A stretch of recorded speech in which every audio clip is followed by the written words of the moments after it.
to be reflecting on the role of the media. Then we've also got Mr. Risenga Maluleke, our Statistician General and Head of Statistics in South Africa. And I think this is an imperative one as we're championing the way forward, who's going to be looking at whether or not the figures point South Africa in the right direction. That becomes imperative for the conversation as well. And certainly not least, we're going to also hear from Ms. Tsakani Maluleke, South African Auditor General, who's going to be also reflecting on the question of, is there hope? Is there hope? And what interventions are needed to turn things around? And you would have heard the conversations yesterday and the reflections on coalitions and how is it that municipalities are performing under the status quo. And I'm sure we're going to deeply appreciate her reflections as well. But to start us off this morning, may I kindly welcome Dr. Asgar. Dr. Asgar, thank you so much. We look forward to your reception. Please come to the board. Thank you.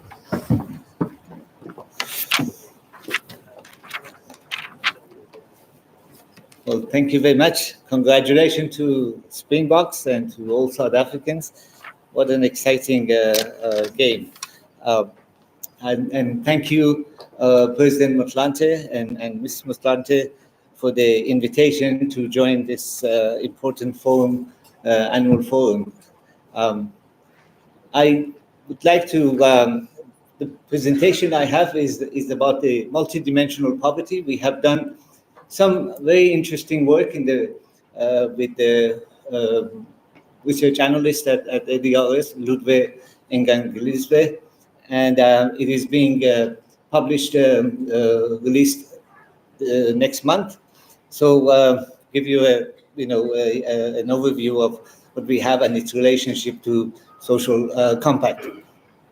Let's see if I can handle this. Went too far. Okay. Well, as we all know, poverty is complex. Knowledge about this complexity and how it is manifested for different groups is fundamental to understanding the cause of poverty and defining effective policy measures and approaches to address poverty. This complexity can be captured by describing poverty as deprivation within several dimensions of a person's life: education, health, living conditions, and others. These dimensions help identify the main ways in which poverty manifests itself and how it is experienced by people living in poverty. At the same time, dimensions of poverty contribute to the dialogue on how multidimensional poverty can be part of social compacting and inclusive development.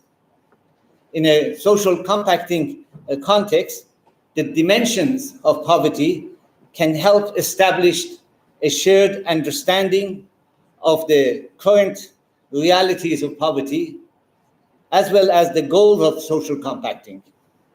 Therefore, the multidimensional poverty can contribute to a more effective and relevant social compacting. And I'll try to elaborate this a little bit more. This utility of multidimensional poverty for social compacting can help create cooperation among the stakeholders that responds to multidimensional challenges of people living in poverty, and therefore envisions as an outcome of the social contract a gradual decline or elimination of multidimensional poverty.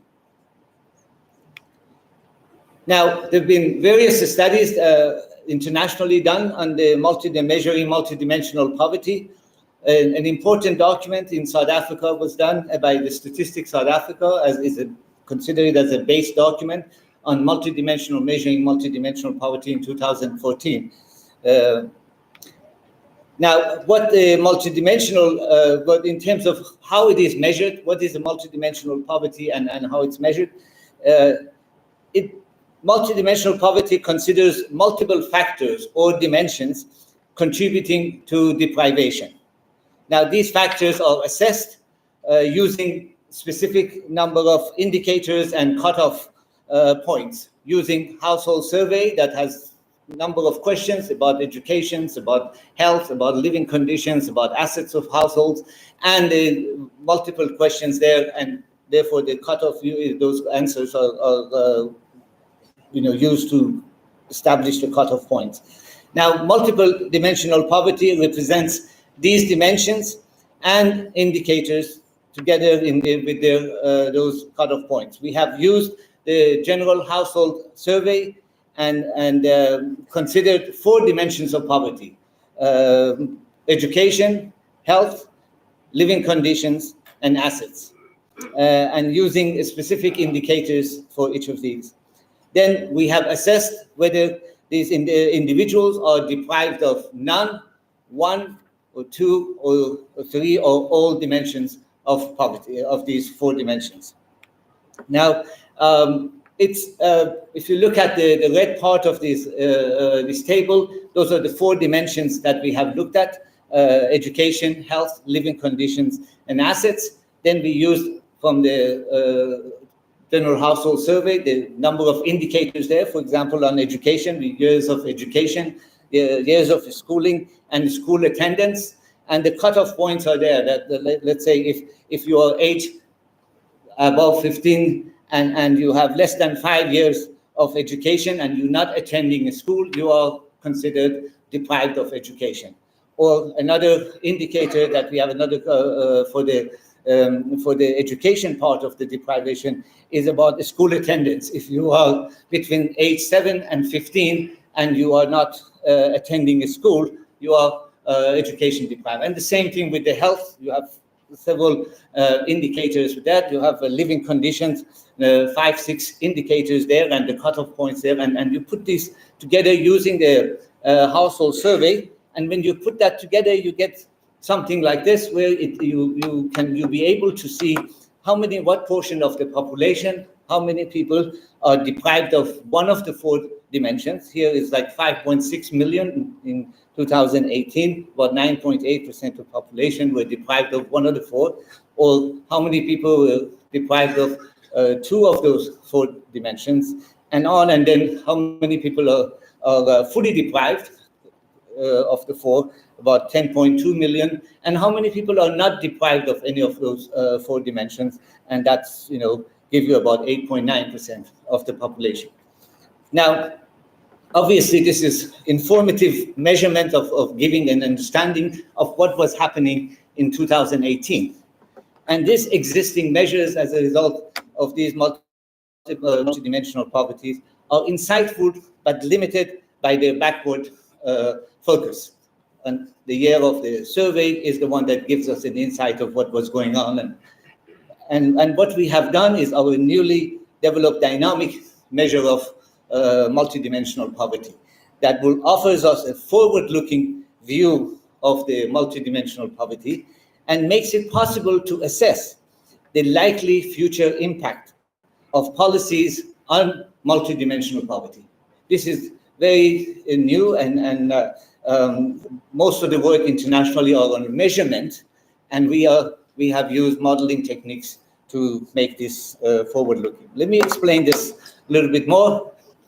We have a model of South African economy. It's a large model of a macroeconomic model and sectoral linked to the households, basically individuals and household, and of what's called the macro simulation model. We're able to do impact analysis, what if scenarios with this model, produce indicators, forward-looking indicators relating to the economy as a whole, sectors of the economy, also at individuals and households in terms of demand for social security, cost of social security, taxations, income poverty, and income distribution.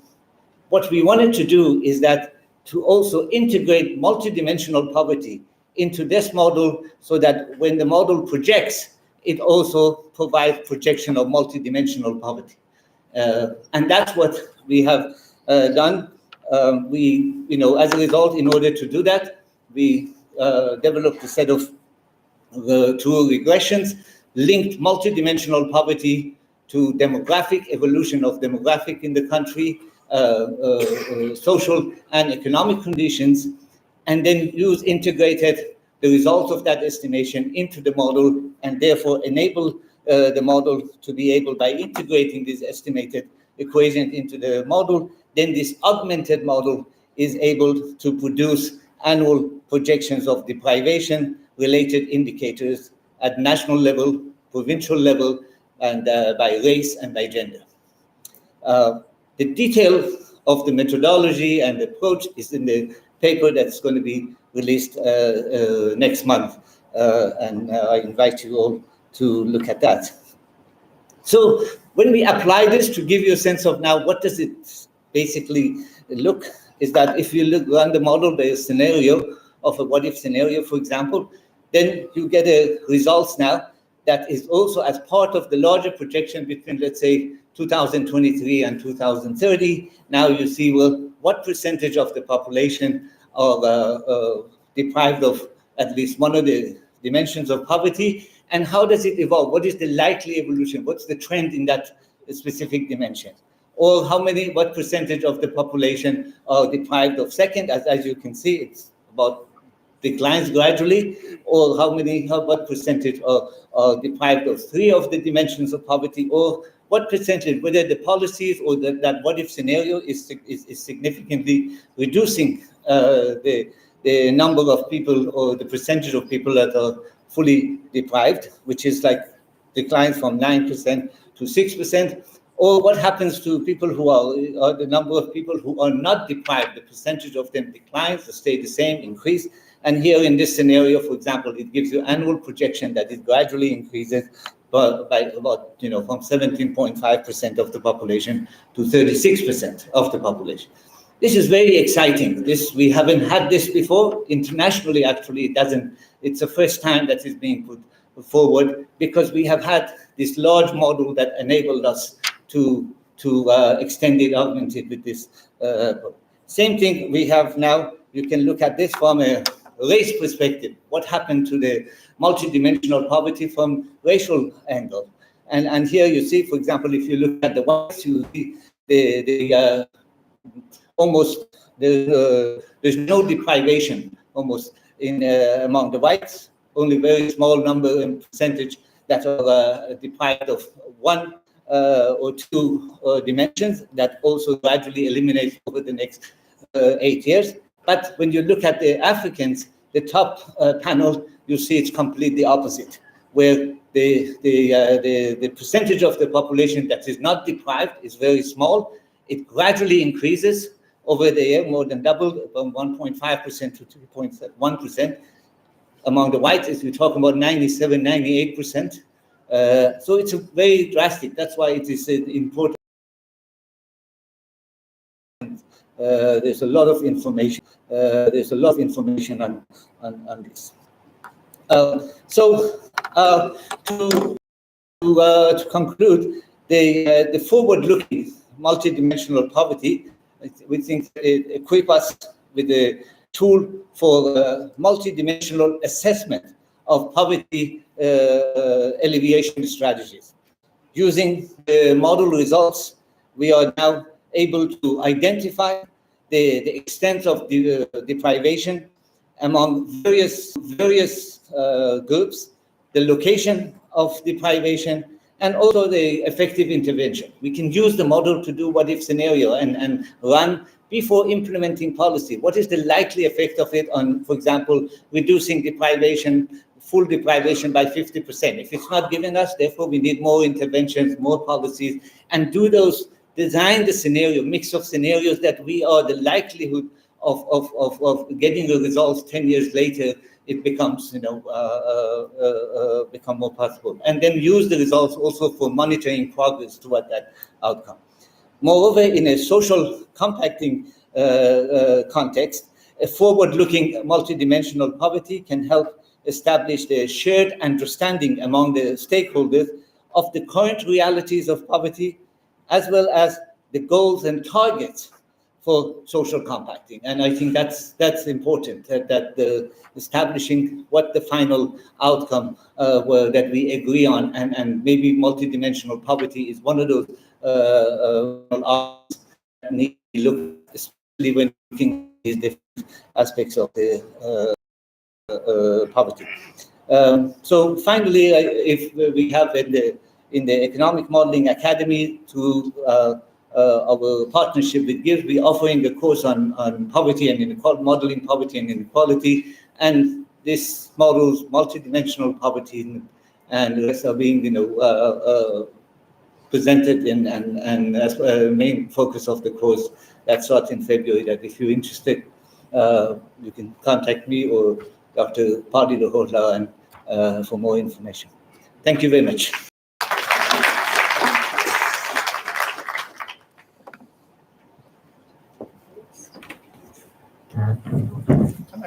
Thank you.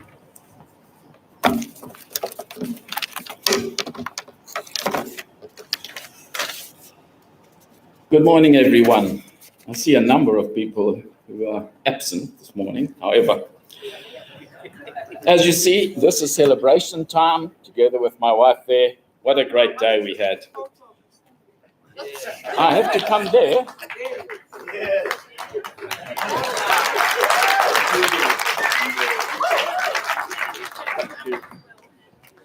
You know, we call these Ndatani pants, Mboto pants, because I was brought up out in the country on Sunday. George Mboto and Ndatani used to wear these every Sunday. They had a horse. They used to hold the reins high, have a smoke out here, and they were on top of the world. Life used to be simple. And of course, to get past 3 one-point wins in just a few weeks, well, that's taken us away.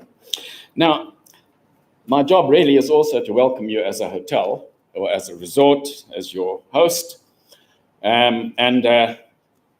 Apologies about the noise of the rain. How Sandra managed to talk was something. She got a hoarse voice at the end of it, Sandra. But do you know the weather is such in the Berg that it has actually snowed in the Berg every month of the year, including December. It's an extraordinary climate. Now, my appreciations. Firstly, I always start by saying how we appreciate and how grateful we are to Halema and Gugu for choosing us. You know that this is always your home. And my wife for her assistance and input and patience. But the ones I would like to make sure we don't forget is our staff. You've seen what wonderful people they are. Do you know, 12 o'clock on Friday, before we all walked in here, that assembly up there was on the ground. This room was just a mess. There wasn't a table or chair here.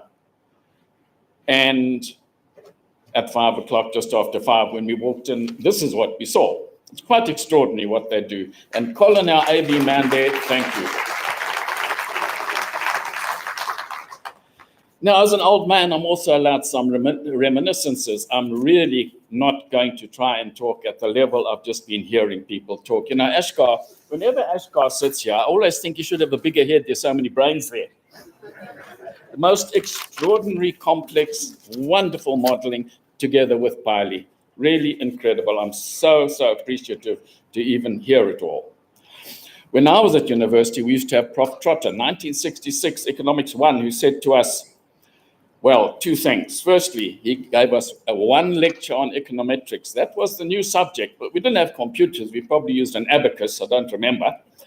But he also used to say to us, boys, girls, boys, you're never going to believe it, but one day, a Volkswagen will cost you 10,000 Rand. So that was Prof. Trotter. You know, I'm also reminiscing some of our past speakers. The first one we had here, which was in 2018, June.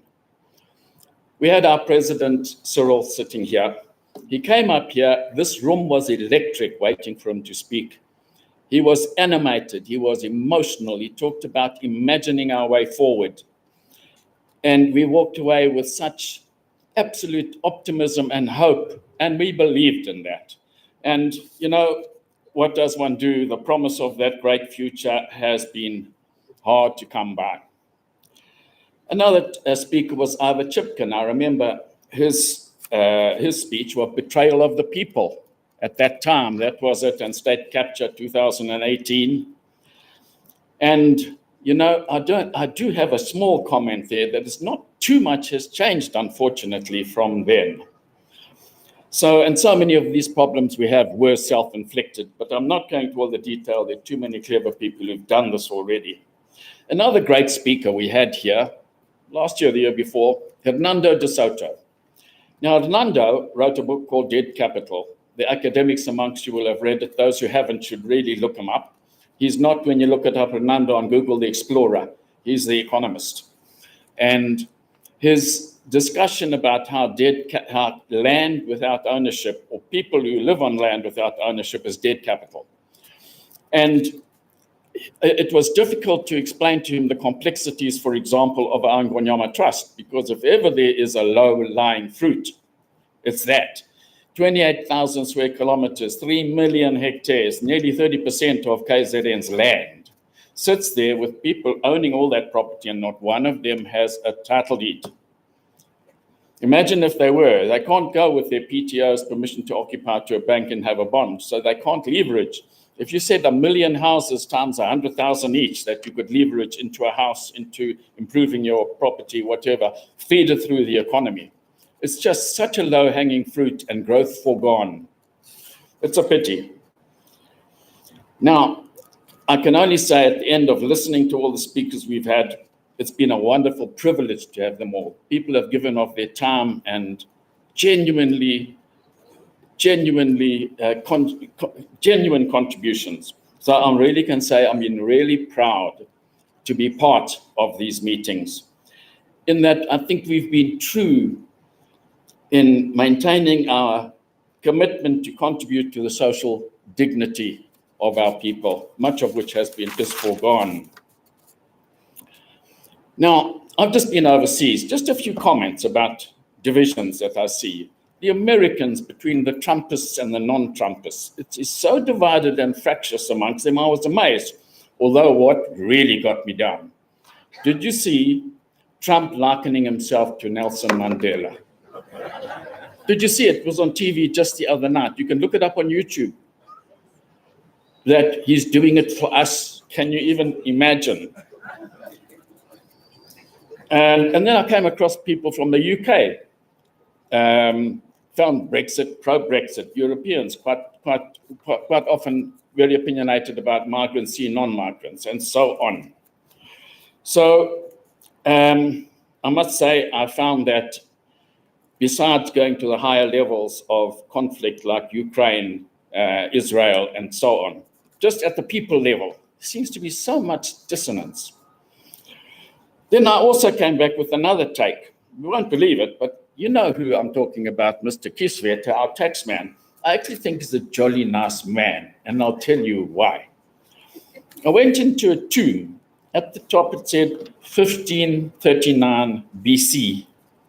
Well, it's only 3,500 years ago, odd, a bit of time ago. Anyway, we had a very, very knowledgeable guide with us. And on the wall was a chap with a pencil at a desk. Next to him was a gentleman and another one, big muscles, whipping him. Next door was another chap, also it's all in the hieroglyph. I think it's getting head chopped off, and something even more painful next to him.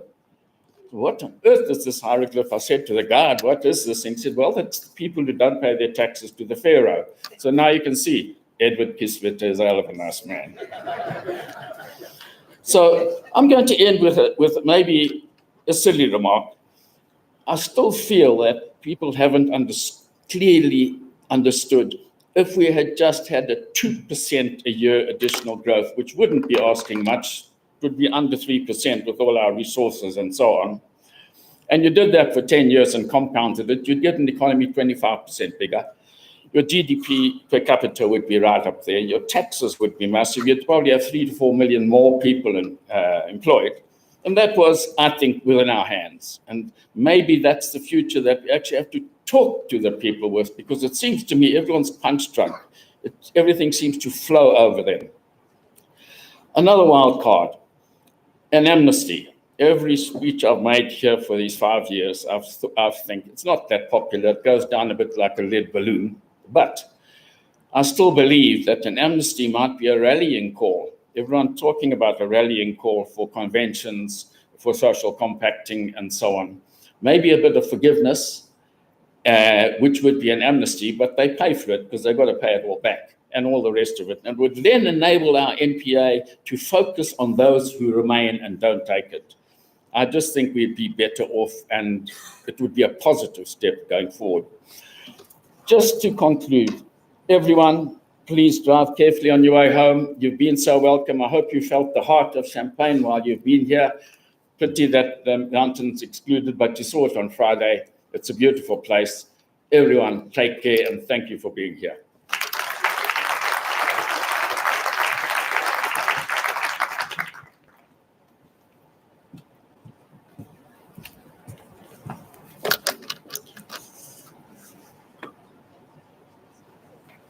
You are very muted for people who won the World Cup yesterday. Very, very muted. Viva the Springboks! Viva! Yeah. Okay, that's better. President Siskuku, thank you so much for inviting me and my wife for the umpteenth time to be here at the Drakensberg. This forum is very important. Because we always need an outlet for intellectual exchange. And our country needs that right now more than any other time. My topic was the role of the media in inclusive economic growth. My paper is available on request. I really don't want to give you a full academic paper, after the activities of last night. But it's huge pressure because in the audience here, there's my first boss is here, Mohammed Valimus. I hope he managed to wake up. And I'm particularly saying managed to wake up because working for Mohammed, and this was 26 years ago. My first job was to be a spokesperson of a minister by default. He was looking for somebody to stand in because his spokesperson, who also is here, Mpho Mosimane, I hope he's away, he woke up. He went overseas to study, and I came to fill in for 18 months, and I never left. When Mpho came back from overseas, he had to go and find another job. But Mohammed Valimus has taught me everything I know about the media. And one of them is that you need to wake up early. So at 5:45, he would be awake already and would have already read all the newspapers. And then he would call you and say, are you sleeping? I mean, sheep, it's 5:45. Yeah, but the newspapers have already covered us here. You need to tell me what we're going to say next. So just to say quickly, in summary, as I was saying, the paper is available. The democracy that is not stable will never produce economic growth.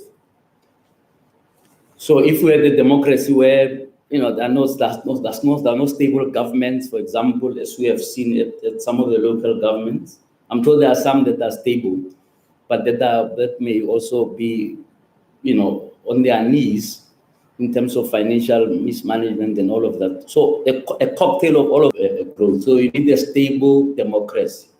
But to have a stable democracy, you need a media with which the people or the governed can communicate effectively with those who govern. And in the academic construct, is something called a public sphere. So you need an ideal public sphere where there is that equilibrium between those who are governed and those who govern. So that's where the media in the first place comes in. The media must become a serious cog in the way of making democracy stable. And that's partly the first key role. At the dawn of democracy, there was a big argument about whether the media has to operate in a sense of national interest, or there must just be a watchdog. And there's always been these two contesting thoughts that no, the media cannot be there and joining the frenzy, the Springboks and the colorful rainbow stuff. They need to be vigilant and then watch, these politicians who tend to disappoint us. And I want to argue that the media's role has to be multifaceted. It cannot be, unidimensional to say that, I'm just going to be a watchdog. So let's start with the first, that the media doesn't always like to in a sense, to have that role imposed upon them, to be the role of information superhighway.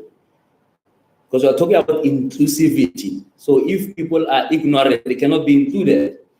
And so the media has to take upon itself to be that proper information superhighway between those who are marginalized and those who, the haves and the have-nots, basically, in our economy. And you may think, this sounds obvious, but actually it's not.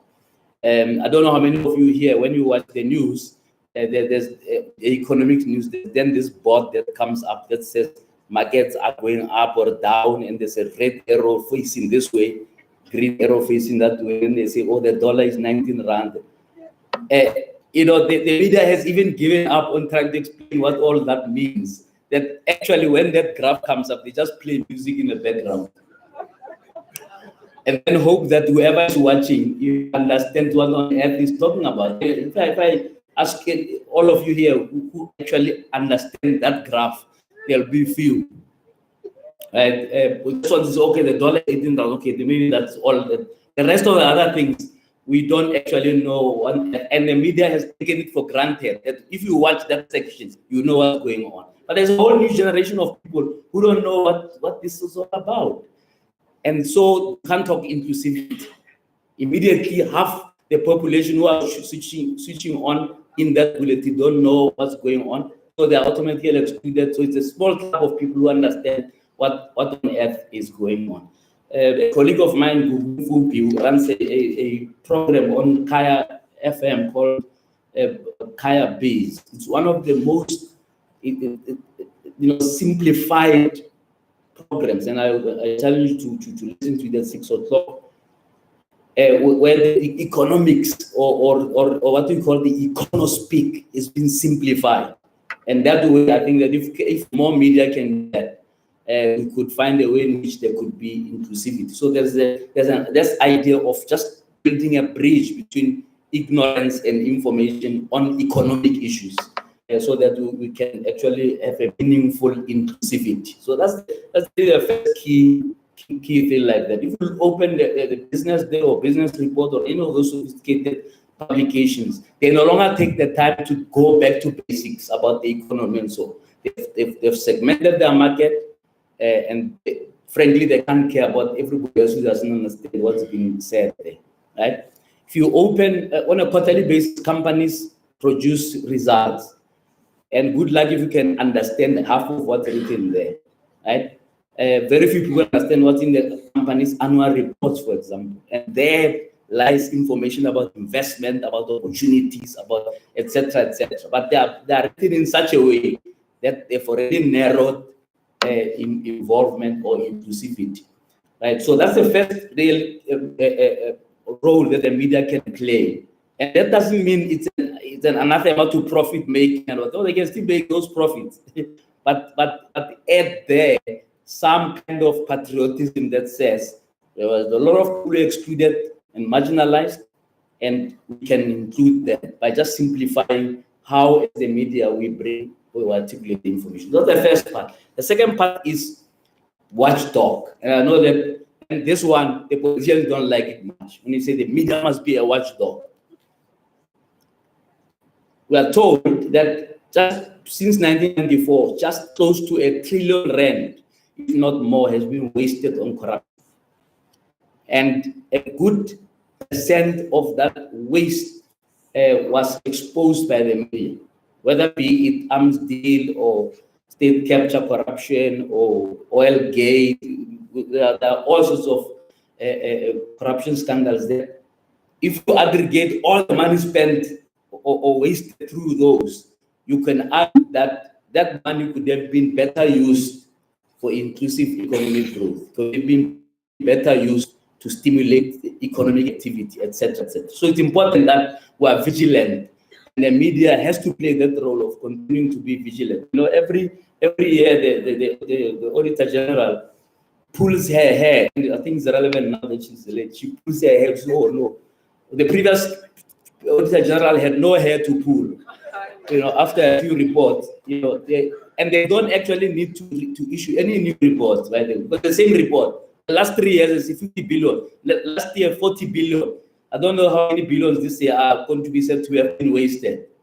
So I'm not sure, because they cut and paste, the same report, no improvement. I understand that the Auditor General is going to talk about how the municipalities can survive. Good luck to that. But the issue is, even in the face of that report, right, and in the face of a really vigilant media, we continue to have this waste, etc. Just this week, not last year, this week, last weekend, a government of KwaZulu-Natal wanted to spend 28 million rand on a 2-day party, assumably to honor artists through the summers. And then it turns out, from a media report, a leaked report to the media, that actually the organizers only asked for 8 million. But the government said, don't give you 28. And then, because there was a public outcry, that was stopped on its tracks. And maybe that money can then be used to, to assist people who has been living under trees since the floods, or the 130 schools that were burnt down and have not been reconstructed after the floods. But if there was an information blackout, we wouldn't know, even now we wouldn't know this story I'm telling you. So the issue about the media being a watchdog is quite key, because we need to be able to save as much resources as possible and redirect them to right things that should happen. The third thing I want to talk about of what the media can do is, there's always, if you look at what the IDC or NEF or CIFS or all of those type of organizations do, they gather people, and they will gather small businesses and bring some businesses to present to big businesses and what. And you wonder, why is this thing happening in events? And why not on a continuous basis? Why is it that if you can open a newspaper for an entire week and they haven't bothered to profile small businesses that could become part of a bigger market, or profile small businesses to big businesses that are always claiming that we can't find blacks or we can't find small businesses? Where are these enterprises you're talking about? That's why a number of businesses have enterprise funds they have not spent, and I'm not joking. They roll it over big funds because they say, hey, we can't find this competent blacks anywhere. Yet they read the papers every day. The papers don't bother to profile them, because actually it's expensive for small businesses to actually advertise themselves. You understand? But a big business like another one, MTN sponsored the Springbok, so I need to be careful not to irritate them. But actually MTN and Vodacom and those they print money. There's a friend of mine here who runs the Sunday Times, and he'll tell you that MTN, I'm sure they have not seen the paper, but I'm sure there's a big page, one big page where they just write yellow, and it's R1 million. They just write yellow. That's how they're printing money. They don't need to communicate anything except to show you they're still around. Right? But the media could make a partnership between those people who print money and people who can't even print 20 rand, right? But they've got the innovation and so on that can be elevated just because there is a medium, right, that takes interest, right, in including them into this economic highway. So that issue about profiling by the media is quite key. Then the last issue, which was incorporated in my topic, but I deliberately didn't pay too much attention to it, is the issue about misinformation and fake news and so on. I'm here to tell you not to worry about that. But don't worry about fake news and those kind of things. You'll be able to discern where there's fake news. In the 18th century, in the dawn of this construct called the public sphere, people used to talk in saloons. So, they are busy with your head. That's where they would talk a lot. You all know what the soap box. There was actually a box where they were soap, and they would turn it upside down, put it in a corner of a street, and then stand there and talk. But now that happens on social media. You understand? So you shouldn't worry too much about the soapbox all the time, because that's what people are there to express their views about things. We need to understand that that's a new way of how the public engages amongst other, right? But if you want, sanitized news that have been cross-checked and so on, you go to a newspaper because there is a hierarchy of editor, news editor, opinion piece editor, you name it, editor-in-chief, right? Who will check whether these things are accurate. But in a soapbox, you can't really have too much of a headache about somebody standing on a soapbox and talking. That's expressing their view, that's fine. Some of it may be true, some of it may be untrue. You must just be able to discern. But social media, on another side, has other opportunities of a digitized economy, right? The media can be at the center of, right? And that's why, and the Minister of Trade Industry yesterday talked about the Africa Trade Agreement and how it's all cookie and so on. You could do that trade without leaving your study and still be able to trade with your counterparts across the continent, etc. Now the media, it now contributes significantly there to making a digital economy and make real what is called, a piercing the digital veil in our continent. So not to worry too much about fake news and so on, but to also say how do we take advantage of a digitized world as part of what the media can do for inclusive economic growth. Okay, as I conclude, I believe that the role of media has to be intersectional, it has to be multidimensional in its way of contributing to economic growth. It cannot just be on the one side a watchdog, or on the one side just an information peddler or whatever else, but a combination of the two is what's going to ensure that the media can contribute effectively to inclusive economic growth. Finally, the big question is, with all this complex role that the media has to play, is it capable? And the question is, it needs to be transformed in order to be able to do that complex role. And unfortunately, there isn't much diversity in our media at the moment. And until that is changed, you are not going to be a kind of media that would care really, that the marginalized people don't know what's going on in the economy, or they don't know what opportunities there are, or they don't know how to be lifted up to link up with big business and so on. So yes, that's the role of a media theoretically, but it will always be elusive until we change the face of that medium, so that you could have new type of owners with a new kind of vision that are interested in including the population in economic growth. Thank you very much.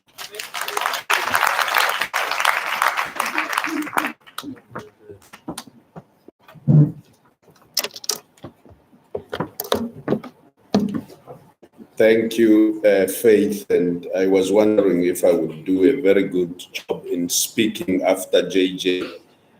So when you stand here, you were actually taking some thunder from him so that I can come and speak. But let me thank President Lante and Mrs. Mutlante for inviting me. They invited me, and I'm not a very good public speaker. So if I struggle, just finish for me. Whichever way you finish for me, will do. But I want to say, for those who have never passed mathematics in classrooms, I'm just going to present numbers in about 10 minutes. And this is your only time to pass numbers with a distinction. So June 2020, not June, February 2022. And this is because we went to conduct a population census. It's 62 million. For those who want to be sophisticated, they can say 62,027 million, but just keep it at 62 so that we make it easier for you. And then in the process, we can show that coming out of 1996, where we were sitting at 40.6 million, all the way to 44.6 million in 2001, 51.8 million in 2011. And now, between 2011 and 2022, about 11 years, we grew by 10.3 million straight to 62 million. And there's a question in the NDP that has always been raised. The Statistician General doesn't evaluate the NDP, but of course, it has always been said that we aspire to be sitting at a population of 58 million by the year 2030. So there is where we are sitting now, 62 million. It's not me. It's what the people said when we went to interview them. Now, the population of the country is relatively young. So we're having children 0 to 14 sitting at 16.4 million. Young people 15 to 34 years sitting at 21.6 million. And of course, adults sitting at 35 to 59 sitting at 18 million. And those who are older than 60 are sitting at 9.8 million. Now your choice is to choose where you belong here. So you can see whether you are in the 9.8% of the older than 60 plus more, or you are in the 26.4% of the 0 to 14 years. But I know we have one of them here, 0 to 14 years, she's here, my niece there. Yeah. Now the one thing is that those 0 to 34 years account for more than 60%. And those who are 60 years and above are leading those ones. So there will be one time where there will be serious talks in this country about who leads who. But it's not my space to say that. My job is to present numbers. In that, when we look at KwaZulu-Natal, it was the most populous province in 1996. The former statistician, General Padile Hutla is here. Now, in 2001, it was still the most populous province. But come 2011, it started going down to become the second. And as we are talking now, Gauteng is the most populous province, sitting at 15.1 million, followed by KwaZulu-Natal at 12.4 million. Of interest is the Western Cape, which was position number 5 in 1996 and 2001.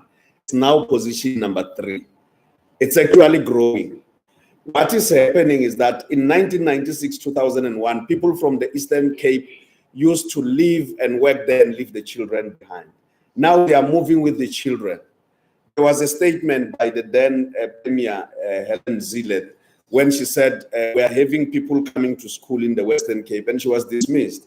But the fact that when you move with the children, they want schools, and you have to provide for schools.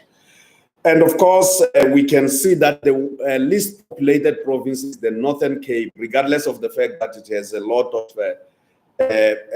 land mass. So obviously, for economic reasons, where you have less land mass and more light, I think it would come in handy to resolve some of the issues. Let us look at education. We are doing well with those with grade 12. The second bar from the right-hand side. I said I want to make mathematics simple. The second bar from the right-hand side. And as we do better, because we see it's going higher, we are actually seeing a decline with those with no schooling, some primary, some secondary. But post-matric education is moving slowly. Now, let's look in terms of housing. And this includes low-cost housing. 1996, we were sitting at 65.1%. We are sitting now at 88.5% as of 2022. And of course, as that happens, traditional housing and informal housing continue to decline. Now, let us look at electricity. There's a place called Mkanyakude in KwaZulu-Natal where there are trees that glow amber yellow when you are coming from far. That's why it's called Mkanyakude. It's in Mhlabuyalingana where my Sangoma stays, in case you don't know how I unseated the previous statistician general. Now, the one interesting thing is that electricity as a source for lighting, not for lightning, because I know, just lighting. 1996, we can see the Western was doing better. 2001, the Western Cape. 2011, we can see that we were moving the whole country except the eastern seaboard of KwaZulu-Natal and the Eastern Cape. Look at 2022. This question has been there even before we have load shedding. So the infrastructure is there. If we resolve load shedding, people will have light. And beyond using electricity for lighting, they can actually have electricity for cooking, but it's another matter. When you look at poverty that Asha spoke on, then you need more resources. Now, let's look at water. Water, we've been doing well. we started not doing well in the Eastern Seaboard, KwaZulu-Natal, Eastern Cape in 1996. There were improvements in 2001 and 2011. But in 2022, the Eastern Cape and Limpopo went on a decline. So sometimes, JJ Tawan, we read about in the newspapers that there's a big project that was started in Limpopo that hasn't moved much and the like. Obviously, it's not for the statistician in general, but when we go and interview the people always tell the truth. Let's look at the economy. Faith, when you want me to stop, I will stop, but let me talk a bit about the economy. With the economy, we are saying that in the second quarter, 2022, we indicated that the economy is growing, but let me start off by saying it 0.6%. And it's quite interesting because we started off, leave the aberration, you can see those two bars. That's when we dropped and when we went up during COVID-19. Those ones were different circumstances. But every quarter, look at the right-hand side. This is how our economy is growing. When we went on a negative growth in the fourth quarter, 2022, and second quarter, 2020, in the first quarter, 2023. No, I'm confusing things. I think they have actually done some speculation here.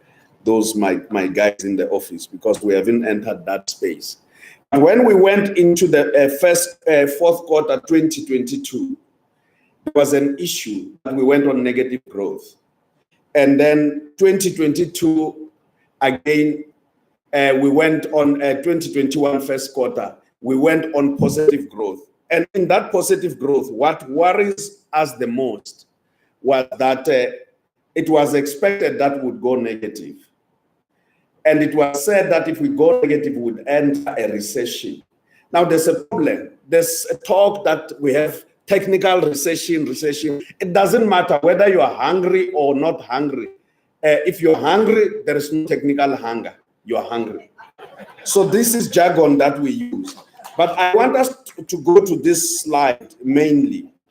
That and when we didn't get technical recession, they said this statistician general is good. He gives us good numbers. It's not my job to give good numbers. I give both good and not good numbers. And in me, I never feel whether they are good or not good. I just give numbers. Now, let us look at our economy, real economy. Second quarter 2022, first quarter 2020, we were doing well. Then we dropped. That drop was second quarter 2020. And we went to recover all the way. And in 2023, as of now, second quarter, we are sitting at 1.16 billion. So when you look at this previous slide, which I want to go to, I want to go to the previous slide. When you look at this, that's when we grew at 0.6%. Everyone is excited that we are growing. The statistician general is not giving us a negative growth. But we should be worried. We should be worried. And when I take us to the next slide, this slide, we have said in the NDP we would like our economy to grow at about 5%. Now look at the left-hand side, years coming out of 1994 all the way to 2007. We were growing at about, 2007 we grew at about 5.4%. 2009, we went in the negative, that dark color in the negative. If you don't understand numbers, follow the colors. But don't follow the man with a yellow suit because he's gone, he's left office. Yeah, yeah. Now, after 2000, and in 2008, remember, we didn't experience challenges because the global meltdown had a lag to reach us. Those of us who grew next to the mountains, we know that when it rains in the mountains, the valleys take long to get water.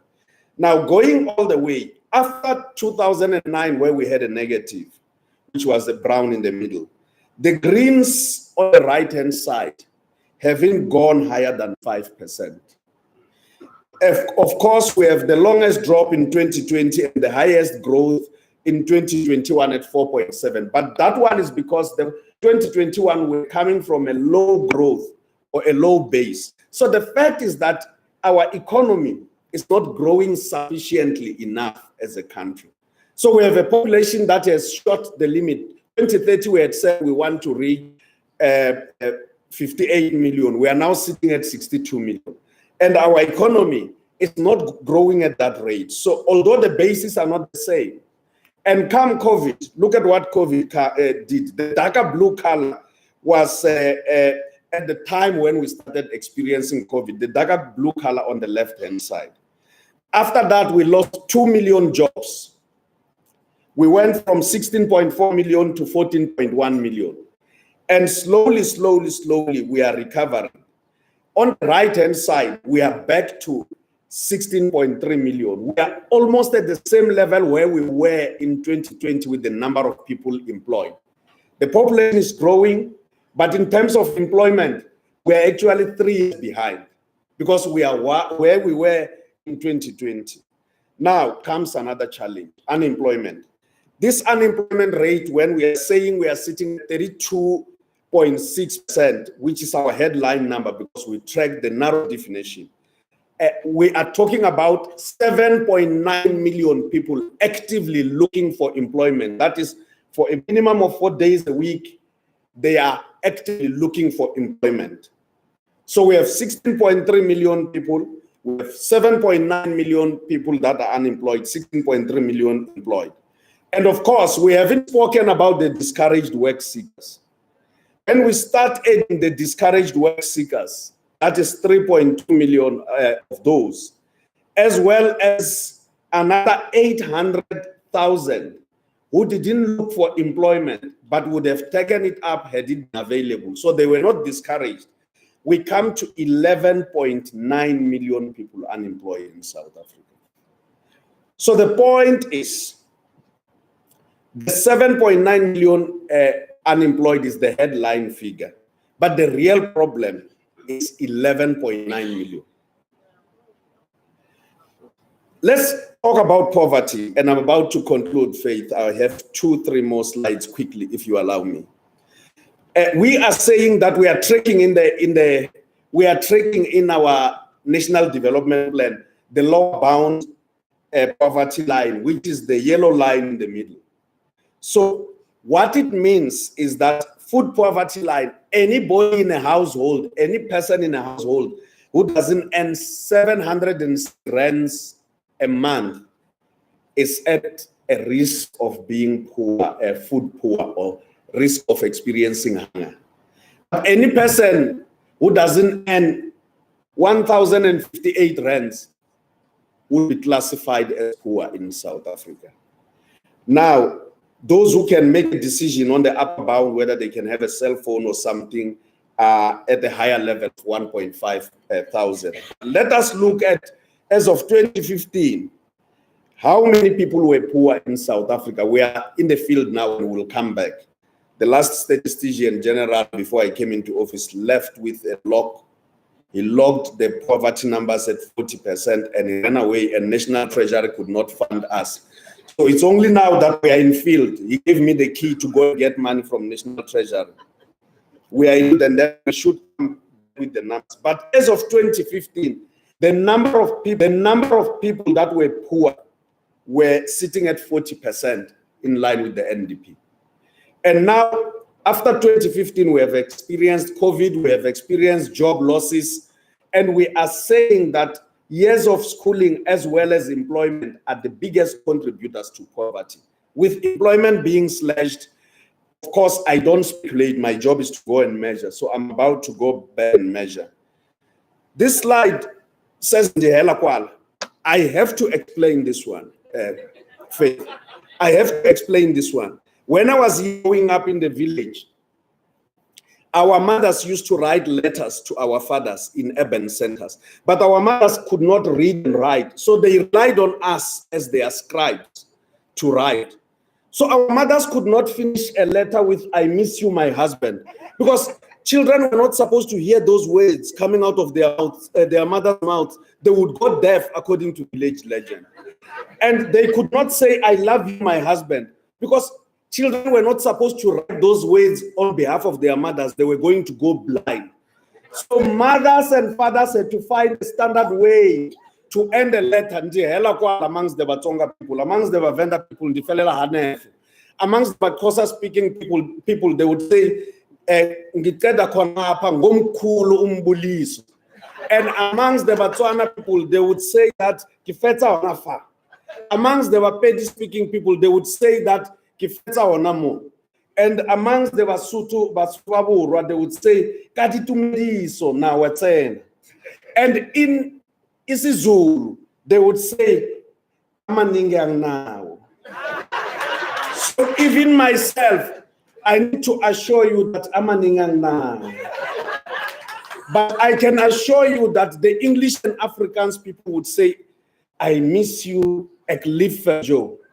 And never again, Washu Mandela, should we allow any section of our society to be so disempowered that they cannot even express themselves on issues that matter the most to their hearts, like love, and they have to defend somebody else because we didn't empower them, especially when we have light from Kayakude, which can show us how far we can go and how far we are not going. I want to assure you, Faith, that the next slide is blank. I thank you.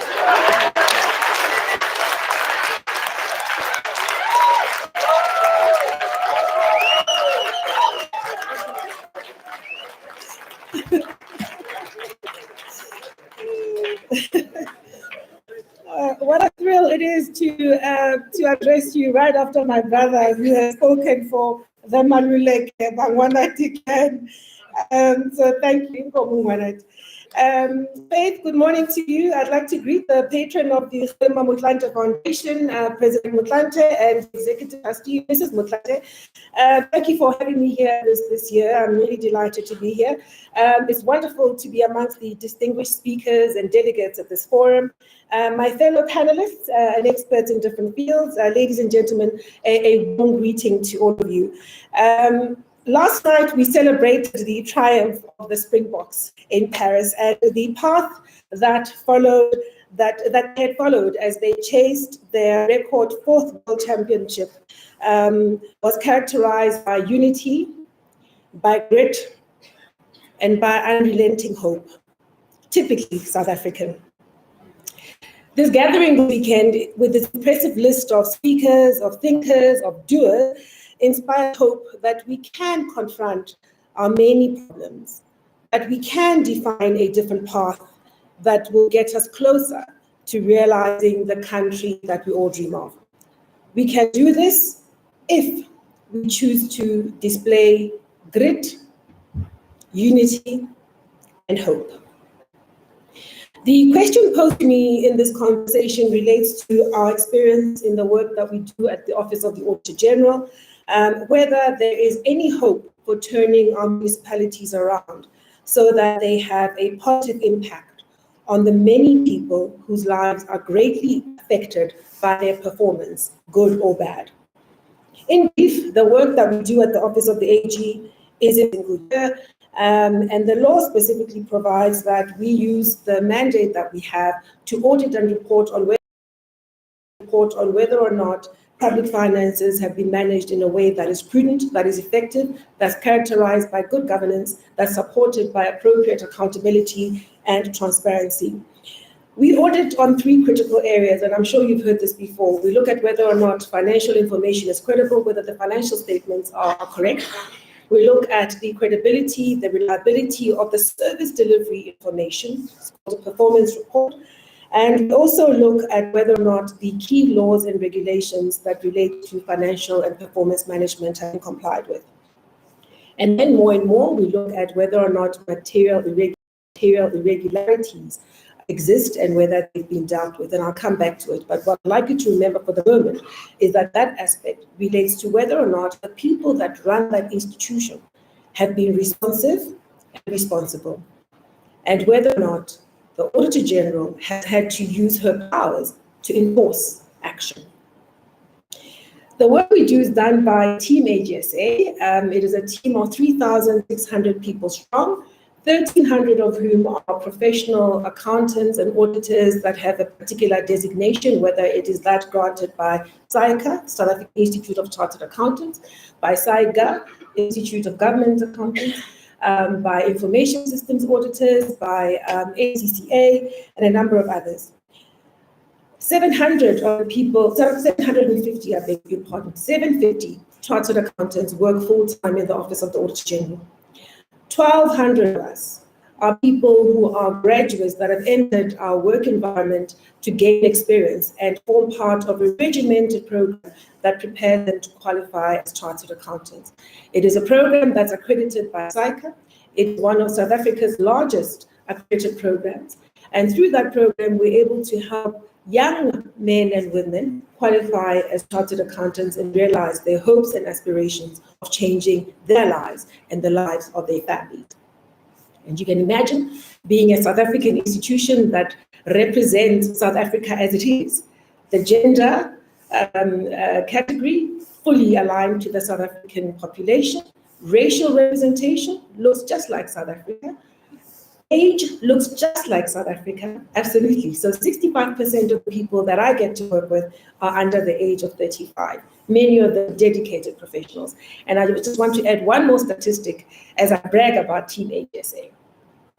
One of the things that we measure ourselves on is the level to which we compare with the sector, because we believe that in society we all have to be seized with ensuring that the very best of us serve in the public sector. We should all be worried about the quality of people that choose to serve in the public sector. It must be commensurate with building capability so that the private sector can thrive and ultimately the lives of people can change. In our office, we have, yes, the largest training scheme accredited by SAICA, but we measure ourselves against the very best in terms of the number of CAs that we have qualifying through our office. Last year, we came second in the country, delivering 309 new CAs, majority Black, majority female. This year, 250, we came third in the country. Maybe let me put this differently. We came second amongst the big four. We came third amongst the big four. The Deloitte, the KPMGs, the PwC, that's AGSA, the public institution. Thank you. And I guess I say it because that's the type of example we aim to lead by at AGSA. We must be able to expect of each other that we build and maintain institutions that are based on read in their fields, that do deliver on their mandate consistently, and that do add value into our society. At AGSA, the audits we conduct, over 1,000 every single year, cover 3 spheres of government, as you well know, local government, provincial government, national government, but a number of state-owned entities as well. And when we audit, we deploy multidisciplinary teams comprising the professional accountants and auditors, as I am, but also we complement those teams by infusing skills of different experts in fields of education, in fields of health. We have infrastructure specialists, engineers, quantity surveyors that work with us, so that when we do our audit, more and more, we're able to give you an audit report that gives you a sense of what money has done. So beyond the debits and credits, through our audit of performance information, we can show what's happened to the projects, where are the leakages, and start to give recommendations that can help deliver stronger and stronger, more capable institutions over time. It would be very dangerous if the AG, who's a professional, went to assess a bridge and formulated a view that the bridge was problematic. Much better to have an engineer to do that with us. And that's what we're doing more and more in service of the country. JJ says that our reports tend to be cut and paste. I want to assure you that that's not the case. We work very hard to ensure that every year we check ourselves on the assumptions we're making, to confirm our assessments of what it is we've seen, and to keep improving the quality of the recommendations that we can order or we can offer. Because our job, we've understood as being central to providing the type of insight and advice and recommendations that help those that run public institutions do so better. Now, every year, our audit reports detailed dismal results on audit outcomes, on general wastage, on poor performance, and on an entrenched culture of impunity. We lament that there are few clean audits, and clean audit relates to those institutions where their financial statements are appropriate and that they're credible, where their performance information is credible, and where there's been compliance. That gives you a sense of an institution where they've got decent financial management practices, and that should be the bare minimum, right? Get the debits and credits right. It gives you a sense of an institution where there are C's with ensuring that they plan for performance and at least report on it properly. That gives a great platform from which to drive improved performance going forward. That also gives you a sense of an institution that sees with having disciplines and controls that help them observe the rule of law. One of the things we also talk about when we deal with outcomes, we lament the idea that there are far too many municipalities that have disclaimer audit opinions and those that don't even bother to submit. They're not too far apart. A disclaimer audit opinion is one where the Auditor General says, I've done the very best I can to assess the information given to me, but I do not have in my hand credible supporting documentation that can tell me what the credibility of the information is. Essentially, that is a municipality where the leadership has not bothered to maintain records of where funds are spent. And when you ask for that documentation, you basically get nothing. And if you do get something, it is not credible.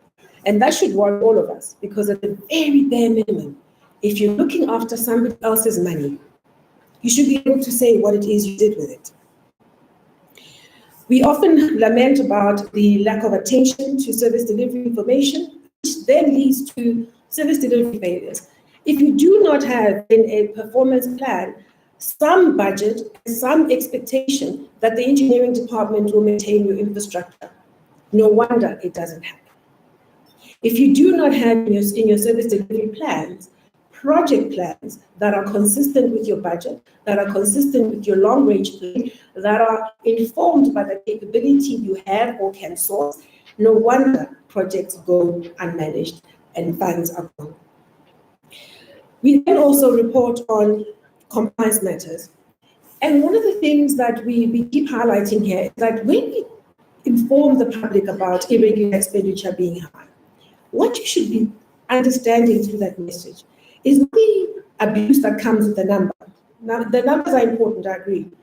What it should tell you is that that irregular number keeps increasing, meaning that over time, there isn't attention to stemming the tide of leakage. There isn't discipline being forced. There aren't enough investigations being put in place to ensure that the problems don't arise again. And so what happens is that over time, there becomes a culture of poor performance and transgressions become the norm. We often talk about the lack of consequences, the lack of responsiveness, and the deteriorating financial viability of far too many municipalities, all in the midst of growing demands in the context of diminishing resources. And then we also talk about, and this we've done every single year for at least the last 10 or 11 years, this idea that municipalities don't invest in their own capability, but rather employ people, pay them a salary, but then also employ consultants to do the very basics, such as compiling financial information. So 10 years ago, when we started understanding that this was happening more and more, we decided to start looking at it in terms of how much municipalities across the country are spending just on this basic thing of putting financial information together. And the number 10 years ago, about 100 million rand across the country. Just last year, 10 years later, the number was 1.6 billion rand across the country. It has been growing exponentially over time. And all whilst people are employed. What it tells you is that you've got the wrong people employed. And even when you have people of skill employed, they're not attending to the basics. And then we have this tendency to quickly rush to find an accountant to come and compile financials for us to submit to the Auditor General. then of course the question we must ask is, where else, in what other functions is this prevalent within the municipality? As the HSA, we can talk about the financial statements part because that's the part we understand the most, and that's the part we spend most of our time. But if this is happening in the finance function, it's most likely happening in other functions as well. And over time, it diminishes the capability of the municipality. And of course, accountability doesn't happen, because who do you hold accountable when the CFO didn't prepare the financial statements and hardly articulate what these statements are supposed to be saying? And the other thing maybe I would invite you to remember when we raise this concern is that it points to the rest of us in society, other professionals that interact with municipalities, that effectively prey on the weaknesses in our public institutions. I'm not saying people conduct business, and neither am I saying that it's wrong to use consultants to complement the skills that you have, not at all. What I am concerned with is the tendency to get them to come and do the very basics, and the tendency of those same consultants to come and do the basics, knowing full well will add no value, but then extract significant resources from the municipality. Now, based on my statistics and the very many depressing examples in our reports, it would be very easy to say there is hope. But that would be overly simplistic, it would be defeatist, but also untrue. In the midst of all the problems that we see in the municipal sphere, at HSA, we are often inspired by the stories of public service resilience and the desire to do good that belies our massive problems. When councils begin their term, and we've done this every single year, every time they begin their term, every 5 years, we ask them to pay attention to establishing and maintaining a competent administration, one that is led by a competent, ethical, responsible municipal manager and senior management team. We ask them to create space and stability for that administration so that they can do their work. We also ask the council to focus on and insist on basic disciplines that make for prudent and effective financial management, for transparent reporting, for proper performance management, for capability to prepare projects, to monitor how contractors are being engaged with, to enforce consequences for contractors that do not deliver, to make sure that there is compliance with laws and regulations, and to continuously monitor how that administration is operating and to hold them accountable. In order to do this, it's clear that councils also need to have some capacity to effectively engage with their extensive responsibilities. And they've got to continuously strengthen their own capacity, especially given the growing complexities that they have to contend with. At HSA, we often call for other role players within what we've called an ecosystem of accountability to support municipalities. We've called for provincial government and national government to step in to support councils so that they can be equipped to do what it is they're supposed to do, and to do so in the context of the mandates that they have in law. We found that it is absolutely crucial for provincial and national government to support municipalities if they're going to deliver services, to maintain infrastructure, to deliver on infrastructure programs, to drive local economic development, essentially deliver on their mandates. And so that's why a key part of our annual messages is now centered on what we've called, on this that we've called the accountability ecosystem. Essentially, it looks at role players within a municipality, but also those that operate outside of it. So we look very carefully at the role of the officials, the management team, the senior managers, internal audit committees, the mayor, the impacts, and other councillors. And we look at what is their role, and we keep focusing them on making sure that they play their role, because if each of those players actually does what they're supposed to do, you have a better chance of winning. Then we look at the provincial government, the role of the executive, the MEC for COPTA, the Department of COPTA. We look at the role of the provincial treasury, the role of the Premier's office, and we keep highlighting messages on how they can play their role even better. Because it is unhelpful to lament about the state of local government when you sit at province and at national and not engage with your duties as given in law. It's unhelpful for us all to join the chorus that talks about the problems in local government without really engaging with what it is we have to do to make a contribution. And that's one of the reasons why our call for active citizenry is ever louder now. Each of us, as citizens, has a municipality that we call home. Each of us operate in different municipalities, either as professionals or as business people, or even as social activists. Crucial that we engage with our duties and obligations as citizens that must make sure that we contribute to shaping the future that we all want. So the potential solutions we've highlighted through our reports relate to professionalization. And it's a good thing that we now have the professionalization framework that's been approved. Crucial that it is implemented right across the public service. Got to make sure that we develop the skills required. You've got to make sure that you have professionals that will execute that on their duties with due care, that will invest in ongoing development, that will also belong to a professional body where there's a code of conduct and they'll be held accountable for a higher level of integrity in terms of how they do.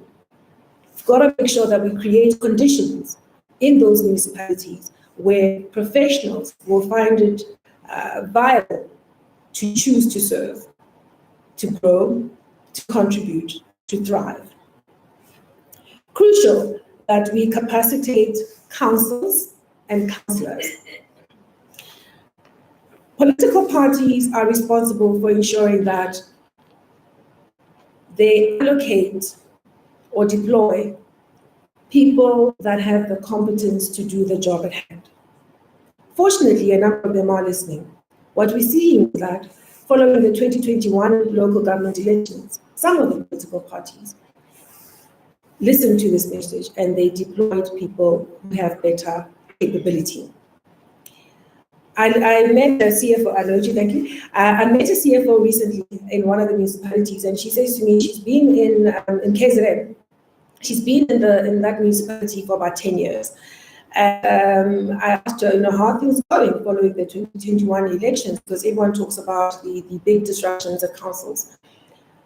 Her response to me was, one of the best things that happened for her municipality was that political parties put in place people that had professional skills in that environment as councillors. So she has in her council people who are former principals, former public servants who are now retired and are now engaged in driving service and contribution and have a heightened appreciation of their responsibilities, but also their duty to drive moral leadership, but also to give space to the administration. Steve Tshwete is a municipality where you've had for many, many years a very stable and clear relationship between the political leadership and the administration. And that's why the performance over time has been able to be exemplary. Similarly, a Semu municipality, which is a very small municipality in the Eastern Cape, that has been able to deliver a good outcome on the delivery, but also on the audit outcomes. I see Faith is here, so I'm going to wrap up by making one last point. The law was changed in 2019, giving the Auditor General more powers and the powers of enforcement. And we've been enforcing these powers over the last 4 years, gradually in the initial period, just taking on a few municipalities. Essentially, these powers don't say we must put people in jail. They also don't say that we must replace the role of the executive or parliament or even the role of the administration. Ours is to follow up on whether the recommendations we've given have been actually implemented and to act when the accounting officer fails to act. So when a municipal manager fails to conduct themselves in a way that's consistent with their duties given in law, then we act. So we don't replace them, we only act them. So if they fail to investigate an issue we raised, we won't get the investigation done. If they fail to report a matter to law enforcement, we will do so. If they fail to recover funds that are being lost, we issue binding remedial action to get them to do so. And if they fail to discipline people, and then we also issue binding remedial action. We have to do that. But fortunately, we have that mechanism. And I'm here to tell you that that mechanism is starting to work. 4 years in, we're able to say that this is no less than 2 billion rand through the actions that we've been able to drive. Imagine if those accounting officers were doing their work. in driving the protection of resources and the recovery of resources that are being lost. So I've deliberately shared with you some key solutions, some key things that are already in action that can give us hope. We've learned that hope is really about action. It's not a dormant thing, it's not a passive thing. It's about a compendium of actions that would turn the future away from the precipice that some of us have been predicting for a while. Hope is not static. It's an intentional striving for a better future. And I hope that in a first time, we will all profess that we took action and we did things differently, and we showed that we're able to restore the hope that we need to translate to a younger generation, the hope that comes with stronger public institutions that are led by people of good credibility, of good competence, and of good moral standing. Thank you very much.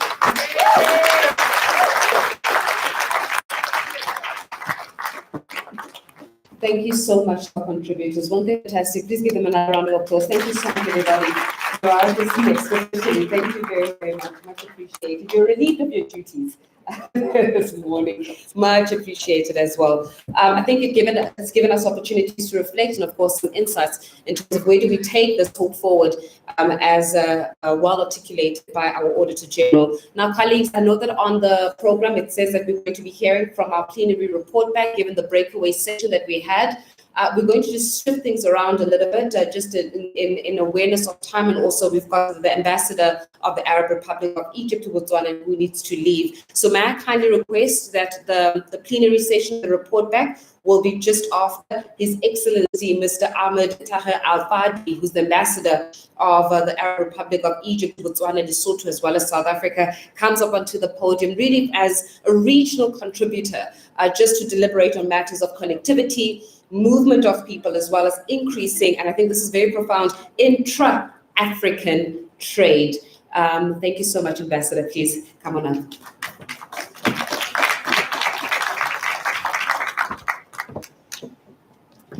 Morning, everybody. And first of all, I'd like to thank President Motlanthe and Madam Motlanthe for inviting me and my spouse to this auspicious event.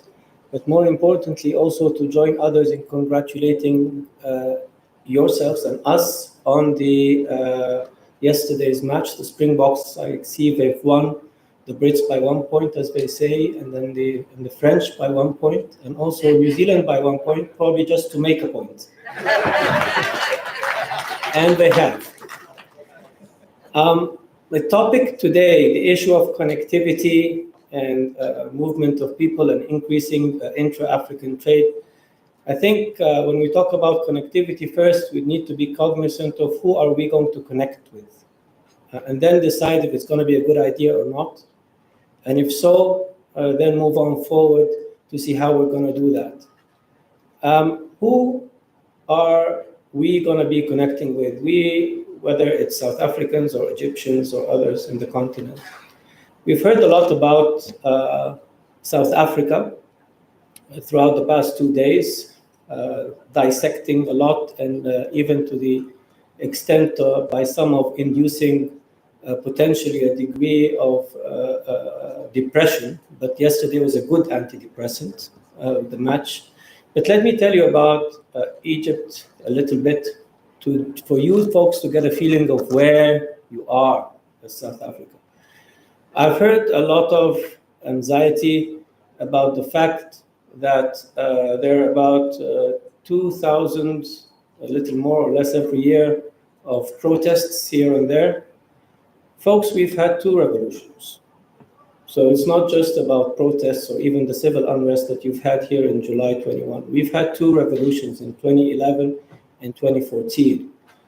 And we're still there. We're still functioning. So I wouldn't be worried too much about any civil unrest from that perspective. In addition, if you look at our neighborhood in Egypt, to our west, we have Libya, 2 governments there, each one saying claiming that they represent the Libyan people. To the south, we have Sudan, where one part of the army decided to get into war with another part of the army, fragmenting or risking to fragment the whole country to where it used to be back 200 years ago. And to our east, we've seen what's going on now in the Gaza Strip between Israel and the Palestinians there. I wouldn't dwell into that now for the sake of time. And even to our north, which is the Mediterranean Sea, we have illegal migration and climate change impacts as well. So when you have your neighborhood on fire, this puts additional pressure. And thank God in South Africa, I mean, your neighborhood is nowhere near that kind of neighborhood. The other element which has been a bit of a source of concern I've seen was the issue of population growth. And you've been complaining about 1.6% population growth. You're only 60 million. We are twice the size of your population at 2.3% percentage growth. We are a cohesive society, so I don't know if the 1.6 is more because you're a fractured society or not, and if you're going to become cohesive, is this going to go up or not? So by the end of this session now, we would have added about 7,000 new baby-born Egyptians. So you can imagine the degree of challenges that we have to juggle with. And if you move a little bit outwards into the continent, you will find that we have a lot of Africans keep talking about African solutions to African problems. And when we look around, I'm not quite sure if this has been applied properly or not, with the increasing rate of unconstitutional changes of government in some African countries. We've seen that in Sudan, we've seen it in Mali, we've seen it in Burkina Faso, in Niger, and it goes on and on. And if we just expand globally with the war between Russia and in Ukraine, we as Egyptians, we have good relations with both of them. But if you know that 80% of our imported wheat comes from Ukraine and Russia, then we're in trouble. If you know that 42% of the tourists that come to Egypt are from Ukraine and Russia, then this is additional trouble. Those kinds of challenges, why am I stating that? Because in the end, it's important to have a bit of a self-awareness as to where each country is vis-a-vis the other. And despite all these challenges, if you look at some of our macroeconomic indicators, we've been roughly over the past 30, 40 years or so doing a little over 4% percentage growth annually, peaking at about 9% back 2 years ago, in the third quarter of 21, and going down as low as a minus 3% during COVID. Unemployment rate,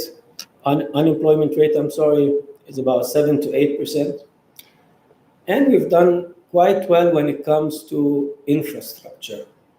So in terms of our roads, we have gained 90 ranks globally over the past few years alone. So we rank 26th globally. And when it comes to power, electricity in a sense, we've almost doubled the size. Now in South Africa, you were sitting at about 43,000 megawatts back 7 years ago, when we had about 27,000 megawatts. As I speak now, we've doubled to about 60,000 megawatts. And we've been about the 20th, one of the top 20 countries globally that are attractive for investment in renewables. Now, this came at a cost, basically foreign debt. Our foreign debt quadrupled over 3-4 years, from $45 billion to $165 billion. This is the equivalent of about servicing that debt eats up, as well as the internal debt, eats up about 50% of our budget. And moreover, we're now talking about, and the debt to GDP ratio is about 80%, spiked up to 90, and we're trying to bring it back again to 80%. So why am I saying this? Because everything comes at a cost, and when you're addressing the various challenges, you need to know what tools at your hand and what you're going to do with them. Now, if this is the kind of continent that we have, and if this is the kind of landscape that we have, do we want to connect with each other? Or, as some have been alluding to, is it in South Africa's national interest to simply stay away and insulate itself from all of that? Or Egypt's interest? The answer is very simple. Set aside the notion of solidarity, which is one of the important paradigms of South Africa's foreign policy. I mean, because that would not really bode well with those who articulate or want to go down the path of national self-interest as such. We, as Africans, we have that proverb. They say, if you want to go fast, you go alone. If you want to go far, we go together. And from an economic standpoint, this is what we need to do, because in the end, when we aggregate what we have, then we can benefit more. And this brings me into how to do that. We do have in the African Union what we call Agenda 2063. Agenda 2063 was basically sealed during the time of Nkosazana Zuma's chairmanship of the AU Commission. Back in 2013, it was sealed and adopted on the 50th anniversary of the OAU, the Organization of African Unity, and the 10th anniversary of the African Union. And one of its pillars, we're talking about 7 aspirations, 20 goals, and 37 action or 37 priority areas.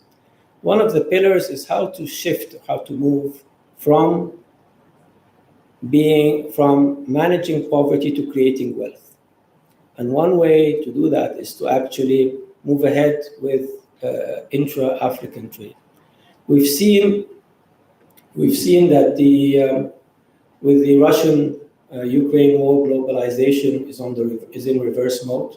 So there's more regionalism. Talk a lot about regionalism in one form or the other. Of course, this was compounded by the interruption in supply chains that preceded that during COVID.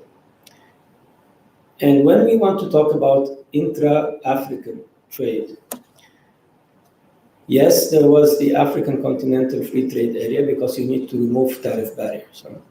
And Minister Patel outlined clearly that the CFTA is not an end in itself, but it's supposed to be a means by which you industrialize the continent.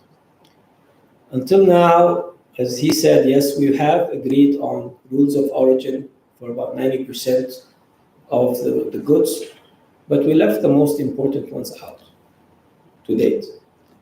Meaning for South Africa, we talk about the auto industry and the textile industry, for example. There is continuous talk on that to try and close the loop.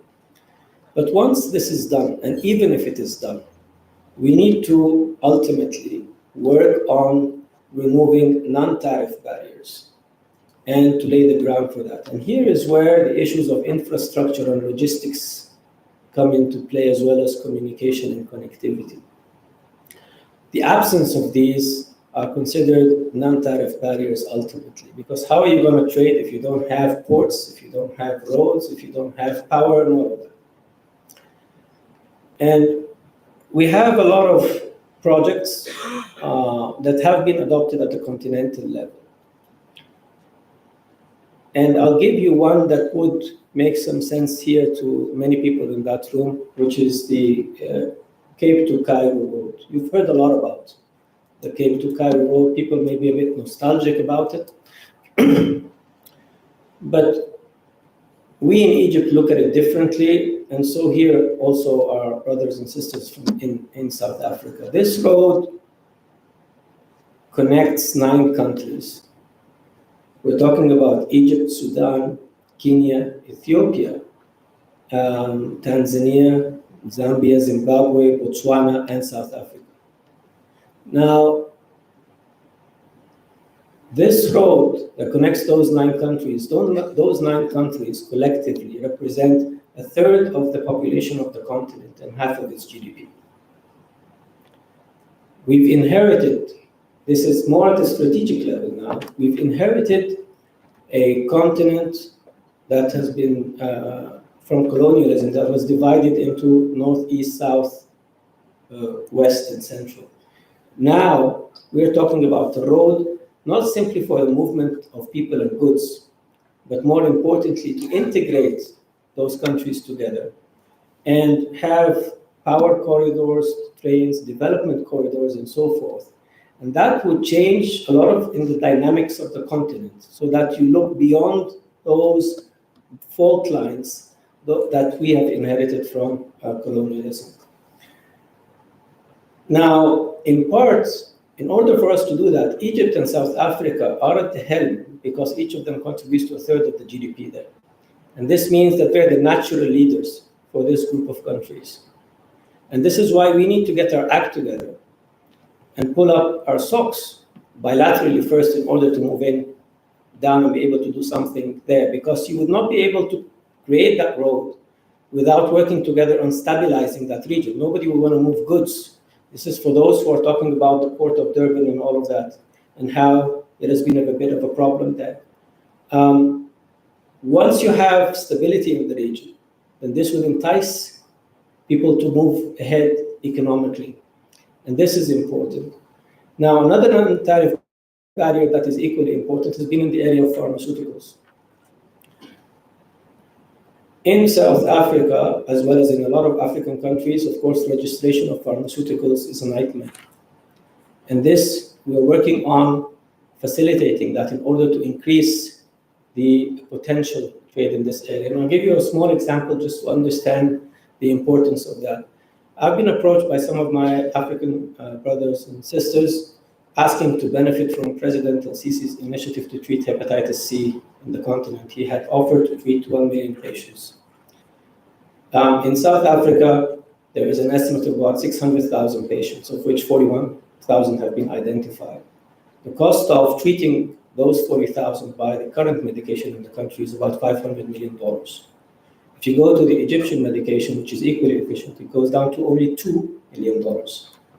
And if you extrapolate, then we're talking about going down from $7.5 billion to treat the 600,000 to $30 million. Now, where is our hiccup? It was in the registration process here, but we are overcoming this now, in cooperation with the government of South Africa. So there is action that's being done. There is interest in the connectivity. And we hope that there will be more to do down the path. Now, I think in the end, to conclude, because I see I'm going to be hanged up there, but you out South Africans, you say the West have their watch and you have time, yes? So I think ultimately,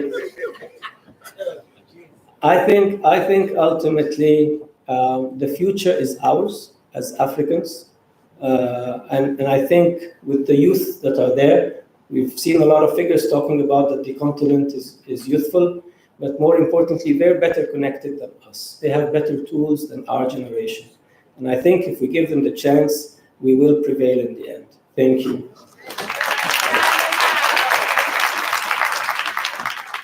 Thank you, Ambassador. For the sake of fluency, I'm going to stick with the change that Hope has made, or Faith has made, rather. We'll ask the plenary report backs to hold back for 10 more minutes whilst we get Mr. Mufa, resident coordinator of the UN in South Africa, to come up on stage and give us his talk Then after Mr. Mufa, we then have the various reports from plenary.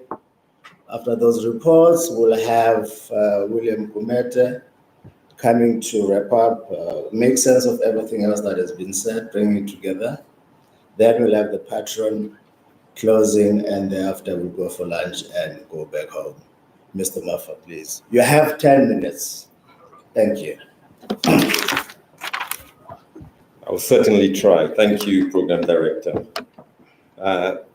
Former President and patron, it's such an honor and pleasure to join you here today.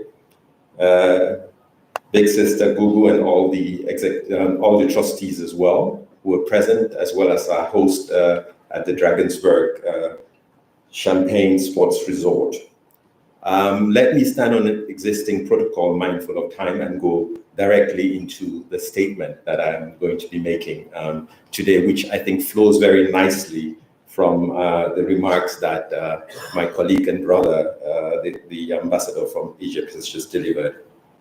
The topic really of the forum, and also the focus on South Africa and Africa's sustainable development, is very timely.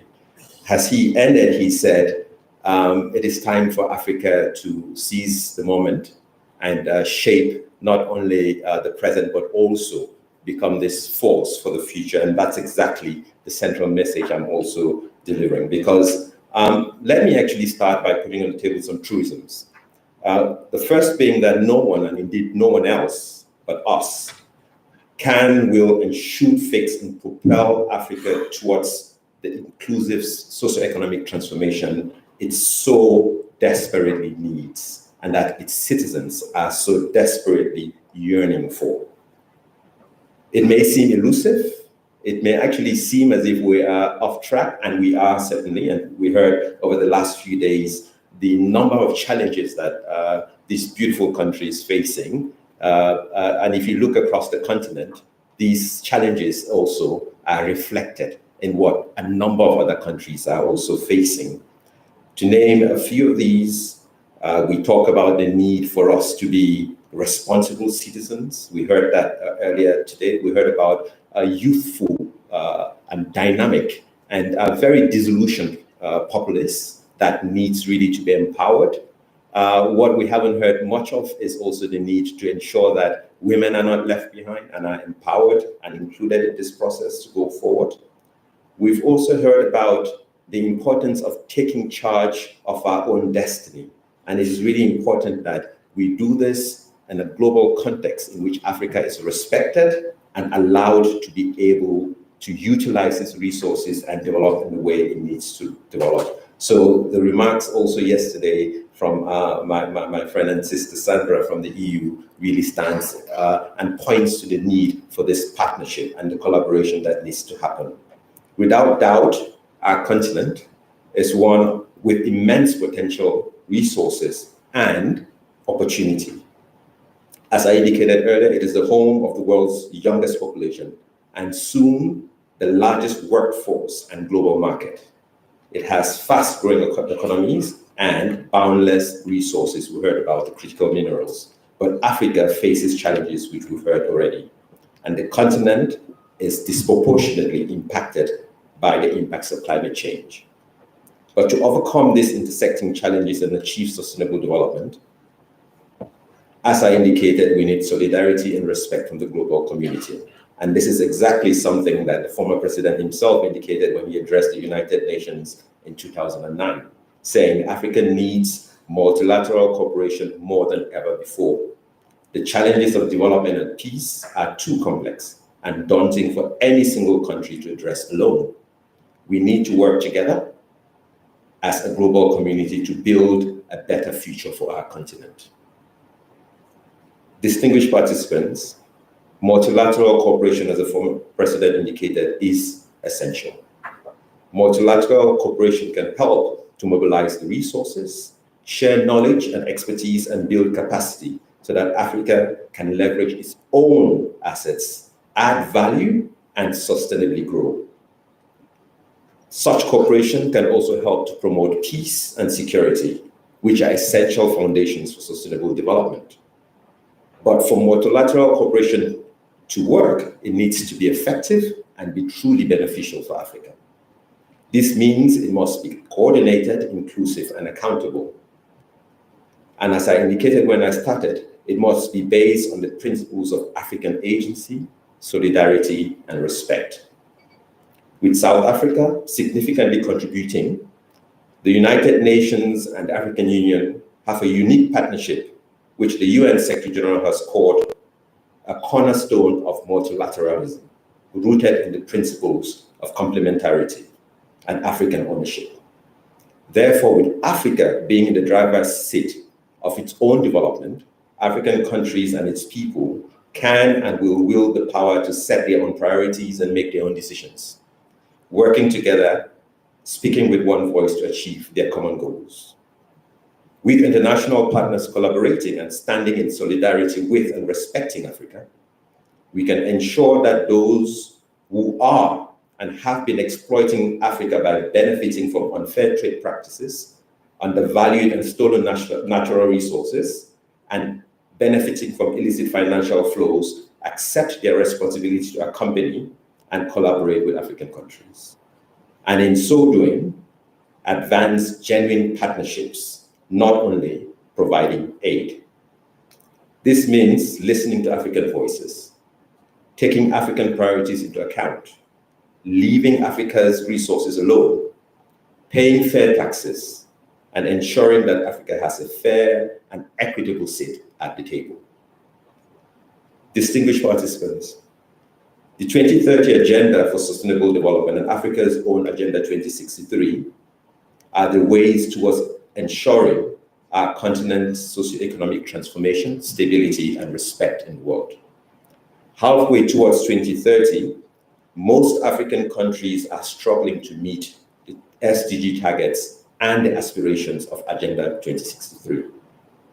Without deliberate policies to accelerate progress towards the SDGs, at least 492 million people will be left in extreme poverty, and at least 350 million people will be in extreme poverty by 2050.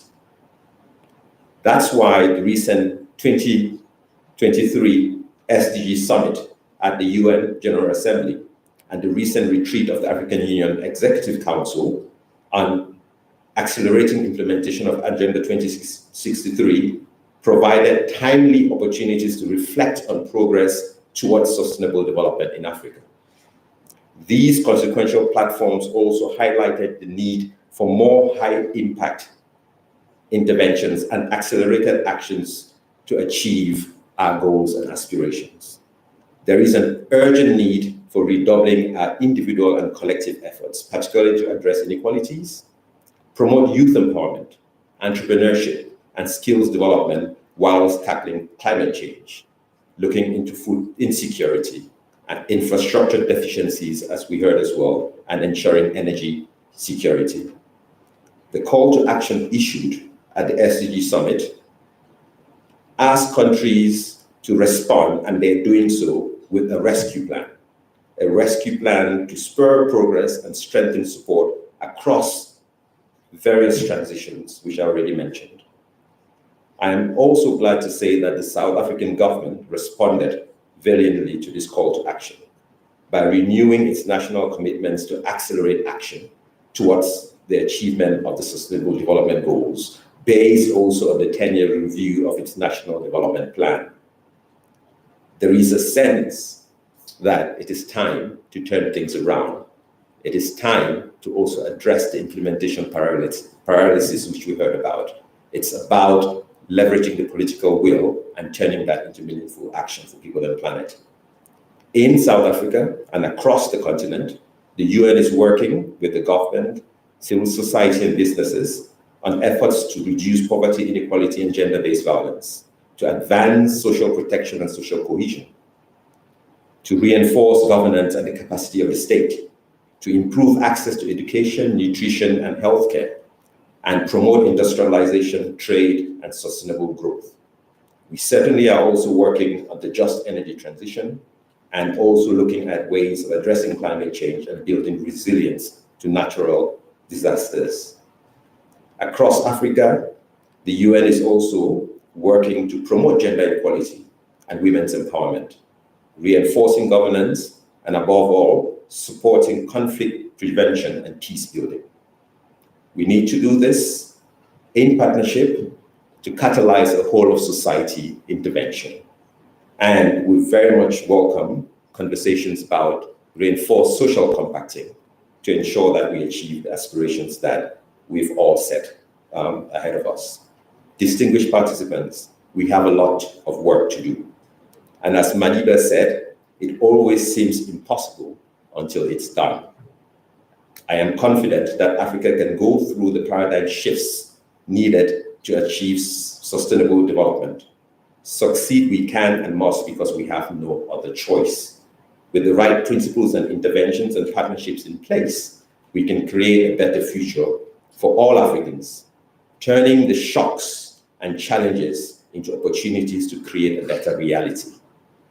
In conclusion, I would like to flag some specific interventions that can contribute to bringing about the Africa we want and need.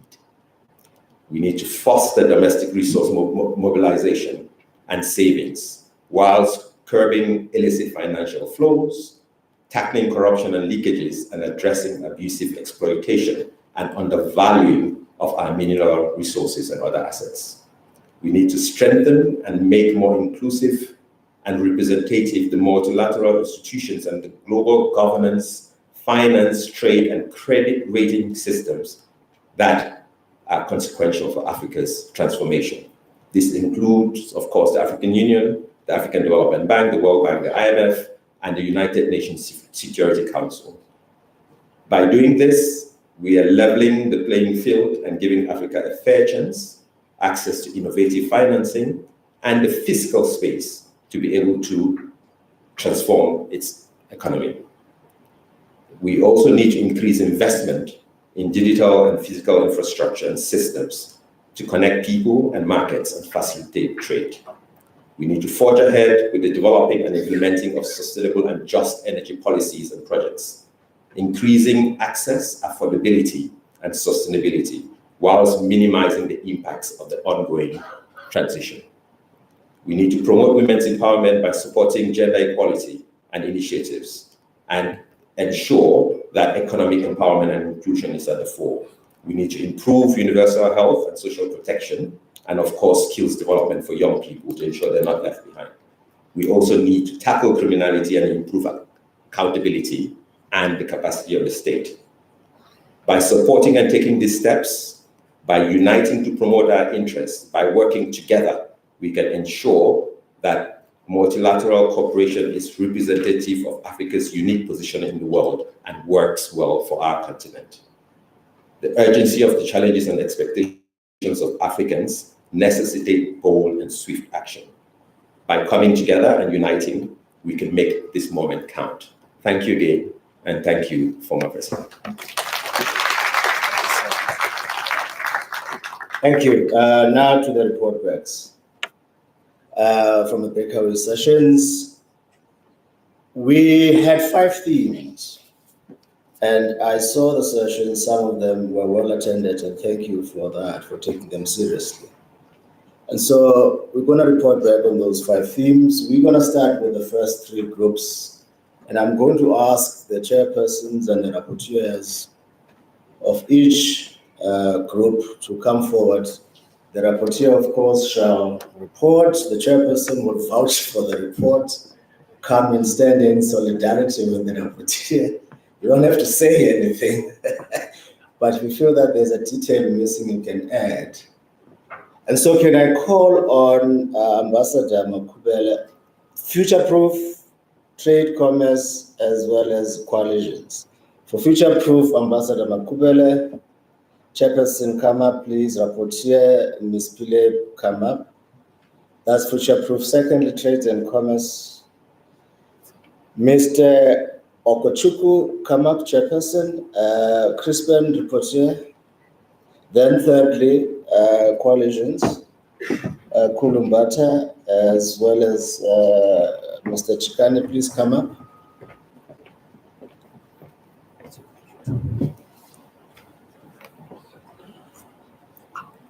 You're supposed to be 6.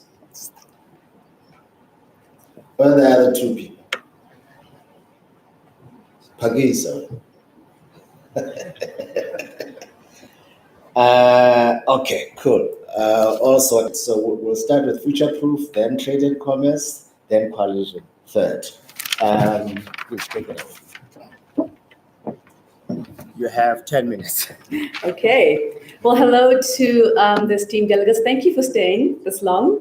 It's quite appreciated. I know it's been a long few days. I'm going to be talking about future proof, as you can see on the slides.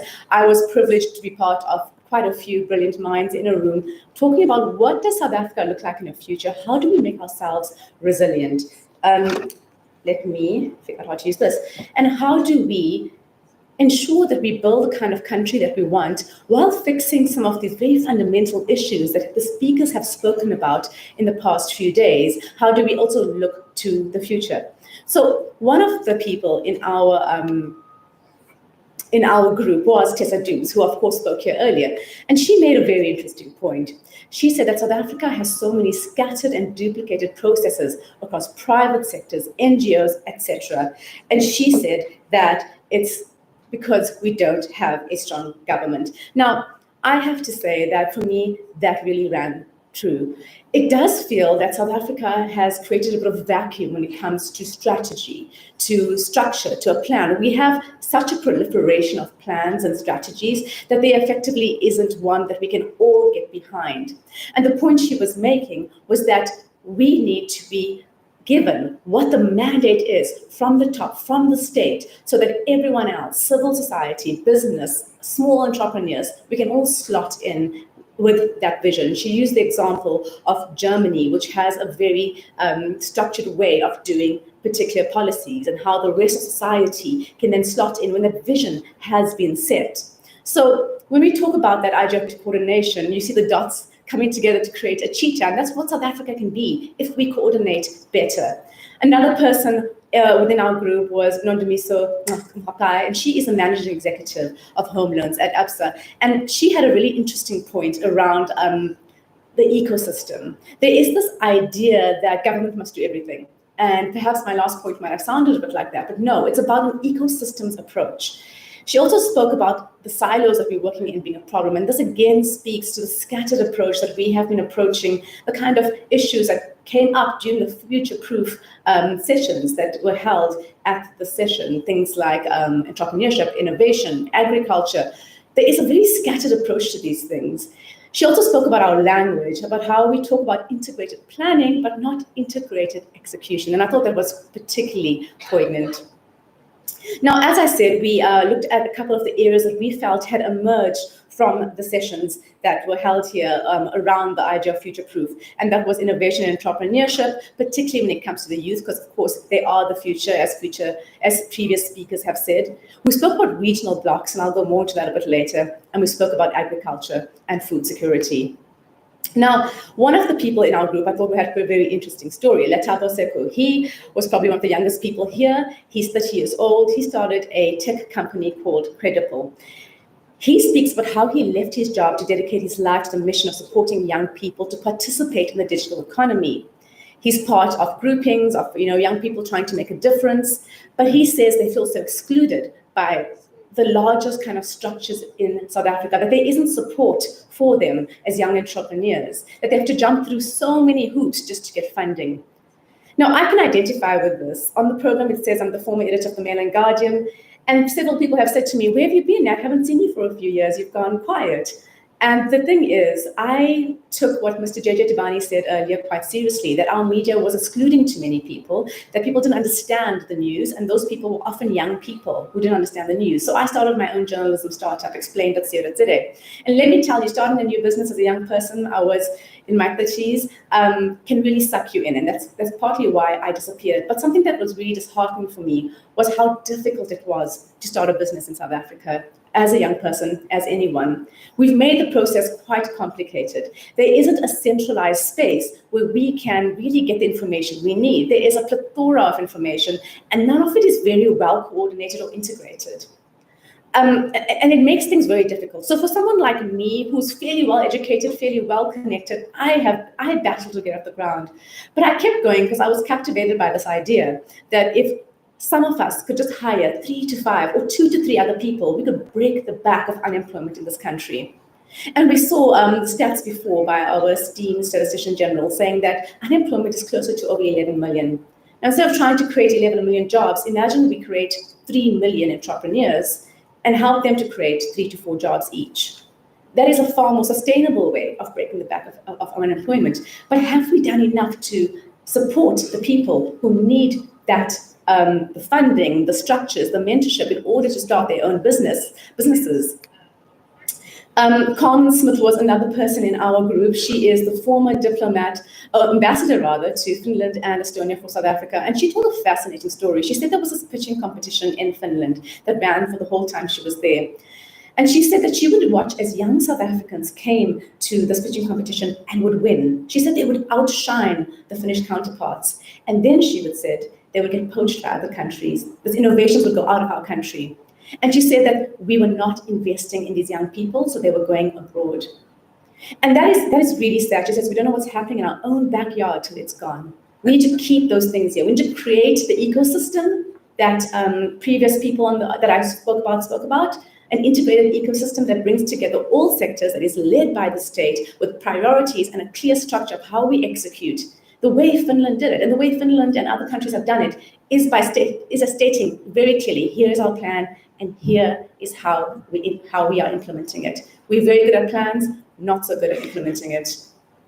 Of course, our esteemed chair, Dr. Kingsley Makubela, who will probably tell me if I've missed anything at some point, made some very important points about research and development. The amount of money a country invests in research and development, R&D, is directly proportional to your results. He spoke about having served in the US, in North America, and watching how those countries, under Bill Clinton, under Al Gore, spoke about the information highway back in the day. And they made that, a pillar of their planning. And what do you have today? Fast forward, you have the Facebooks, you have the Googles. They invested to make it possible. He spoke about how China has invested a huge amount in R&D. In contrast, South Africa, I think, invests maybe less than 1% of our budget into R&D. I could be wrong on that, but that is the latest stats I saw, and that amount did come down in previous years. So how are we going to encourage young people to become innovative? Dr. Makubele had asked if we do not invest in R&D. Now, leaving aside the idea of entrepreneurship innovation, we move on to the idea of the different regional blocs that South Africa is privileged to be a part of. And one of that is the African Continental Free Trade Area. And as we've heard, that is a huge opportunity, as the numbers on the screen indicate. Another gentleman in our group, Mr. Mulobi, spoke, and he's from Grand Hill, Africa, and he spoke about how we need to develop a real strategy to fit in with these opportunities that are arising from these different regional blocs that we're seeing. And he pointed out that South Africa stands to benefit really a lot from the African Free Trade Agreement, as we are the beneficiation hub of the continent. If you're going to talk about this 55 countries with combined GDP of 3.4 trillion, where are they going to be developing their goods? It could be here in South Africa if we position ourselves in the right way. But it's not just the African Free Trade Agreement. There are the BRICS, there are the Belt and Road Initiative, there is AGOA. And what tends to happen in South Africa is we often get caught up in the politics of things, don't we? And it becomes very controversial. We make headlines. We get into hot water for putting ourselves out there and standing by our decisions on some controversial geopolitical situations. But do we then go and reap the benefit behind the scenes the way India did? India did not make a big song and dance about extracting promises from Russia around the time of its support during the war. Now, as other speakers have said, we, of course, must stand by our ethical considerations, but we must position ourselves in the most pragmatic way possible to get the best out of these regional blocs, where we are sitting and carrying the aspirations of Africa, to use a phrase by Dr. Makubela. He spoke about how we are coming to many of these blocs, the G20, the BRICS. We're a small country, right? But we're carrying the aspiration of Africa. We have to own that. We can't withdraw into this isolationist tendency that South Africans tend to have. And we can't play politics without extracting value for our people and making decisions in the best interest of our people, practically speaking. There's a lot to be said about the agriculture. I'm sure Mr. Makubela might want to add on that. We spoke about food security and how we should support small-scale farmers along with subsistence farmers, and not just focusing on the big farmers. But I just want to conclude talking about what happened last night with that win, a record-breaking win, the 4th time we've won the World Cup. You've seen these spots of excellence in South Africa. I would argue that, our esteemed Auditor General who stood up here, our Statistician General, though they are actually areas of expertise and excellence in South Africa, along with our box. We heard Ms. Maluleke speak about how she can compete with the top 4 the top 4 auditing firms in our country. That is remarkable. In the same way that what the box have done is remarkable. How do we take what we're doing in these spaces and make it the norm? And I think Siya Kolisi speaks about it last night in his very emotional acceptance speech. He said that this team shows what diversity can do, and for our country, when we work together, all is possible. And I would argue when we work together in a very kind of structured and focused way, in a way where we all come together with a strong plan and work together, different sections of society, to actually implement that plan, because we are stronger together, right?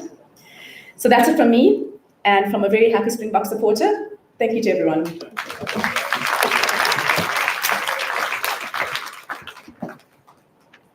Thank you, Varashni. I vouch. You vouch. It was Crispin.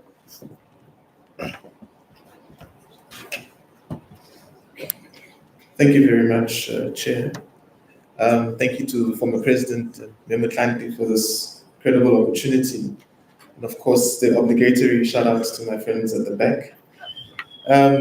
We've moved from a mood of depression and one of great joy in this atmosphere as well, thanks to the Springboks. And so Stavros is not here, but it doesn't look like we'll need his pills anytime soon. But one of the things that is quite clear about South Africa is there's a juxtaposition between actually our resilience and actually our ingenuity. And if you had said to me a year ago that one day I'd be standing here and I'd be telling you about a prisoner who had burnt himself in a facility and actually had not burnt himself, but somehow had escaped and lived outside the prison for over a year, someone would have said that's not possible. But that is the country that we live in. Impossible is literally nothing. So I think one thing we should take away from when we live here is that which we think we cannot achieve, we really can, and the Springboks have showed us that. Our group dealt with 4 topics around trade and commerce. One was redistribution as a tool to address inequality, alignment of industrial policy with foreign policy, and alignment with SOEs with foreign policy. On the redistribution as a tool to address inequality, one of the many topics that we did explore directly linked to the presentation that we just saw now from Ms. Pillay. And the question that we tackled was the way Michael had framed it, Professor Michael Sachs had framed it, is the question of our growth assumptions. So do we grow our economy for redistribution, or do we really put redistribution at the center of growth? And one of the questions that we asked is, what are the foundational reasons for the redistribution of assets failing? And one of the things that we looked at was on the land question. And we concluded that redistribution of assets, particularly of land as well, should be interwoven with a strategy to ensure that once it is redistributed, it is also productive. And we have a couple of examples that come to mind of land claims where land was successfully redistributed, but the productivity then fell along the wayside. So redistribution also then needs to follow with a deliberate approach of empowering small, medium enterprises. And here, one of the comments that we found was that our track record when it comes to redistributing income, social grants, creating NASFAS and other social equity programs that uplift people is really excellent, as Michael had highlighted. But our track record when it comes to redistributing funds insofar as SMMEs is concerned is abysmal. And so we thought that here, creating a centralized model for funding SMMEs is something that we should really explore. And perhaps the starting point is to follow what we term the Colin Coleman proposal of actually maybe exploring the idea of having 5,000 Rand across the board for all SMMEs as a startup to ensure that at least we do know that there is some credible mechanism of funding SMMEs. And in this regard, we also believe that collaboration with the private sector and that is quite crucial, because when you look at the SMME models for private sector, in the private sector space, it does seem a lot more efficient than the public sector space. So that's something that an alignment can really happen on. And we also looked at what Prophet highlighted earlier this morning. Doctor, I can't see him now, Azerbaijan. I think one of the things that he highlighted was the idea of being able to track multiple aspects of poverty. So the modeling of the multidimensional poverty indices is quite an interesting future-proof tool. And we looked at it to say we should probably bring back the reduction of asset poverty model. So we should be able to look at what assets do people have and ensure that we actually ensure we critically build more assets that people have. So if you have an RDP, we register that as this is an asset that belongs to you and that's something that you can use in your favor. When it comes to alignment with industrial policy and foreign policy, we really thought of taking a very practical approach around this and agreed with the assumption that, or the assertion that Minister Patel had put forward, which was South Africa has to be able to benefit both from the East and the West, AGOA, BRICS, African Free Trade Continental Agreement, as you name it. But then the next step is how do you then action your participation in those forums? And one of the things that we looked at was the tool of diplomacy. So we know that, for example, in the Transnet, in the locomotives sector, Transnet sector, we have a major crisis that pertains to China as well, where the procurement process around locomotives has not gone correctly. Why can't we find a diplomatic solution to this directly with our Chinese counterparts if we say we've had very strong trade relations, very long-standing bilateral relations? We believe that is something that we can find a diplomatic solution around. So our Chinese counterparts can make sure that we get the locomotives that we need without having to go through a court process, an arduous court process. And if there are people that have to be held accountable, we can still go about doing that. We also concluded that, of course, the just energy transition is incredibly important, but it also presents an opportunity for a new industrialization model. And that's something that we must pursue, particularly because currently, of course, our localization models in South Africa are not where we expect them to be. And therefore, we must ensure that we have a localization model that builds a manufacturing sector, but also that is deliberately geared towards having functional small, medium enterprises. On the alignment of SOEs with foreign policies, that's also related to the previous discussion point to show that, like the ambassador of Egypt had highlighted, where we have the opportunity to build infrastructure that can empower the entire continent, our SOEs must be at the forefront of that. And we do have pockets of SOEs that are actually quite successful at this. The fact that you can't fly from South Africa to Mauritania without going via France is something that we should be able to address easily amongst the South African continent. But also, we do have state-owned enterprises that are quite successful at what they do, quietly so. Airports Company South Africa is one of those. How do we ensure that we expand that type of capacity across the African continent to ensure that we also have functional airport spaces all across the board? So one of the things that we've also said quite clearly is that we should be upfront about what are threats to our national interests. So we know what our national interests are. But like AGOA, we've seen with the US, they're very vehement. If you do 1, 2, 3, it's going to violate your chances of being a participant in AGOA. And we think we should also be very clear as a country that this is a threat to our national interests. If you pursue anti-human rights practices, we're going to take a dim view on you as a country, and we should put it out there and own it because that is who we are. And then the next topic that we explored was the privatization of SOEs. And not so far as which SOEs do we privatize, but I think here the discussion was around, we should make a very clear decision around the SOEs that we have. Which ones are absolute necessity and which ones are superfluous. And we should make that decision and move forward as a country. If we're able to do that, we would know that all of the resources that we have are directed exactly where we need them, even insofar as state-owned enterprises are concerned. Thank you very much.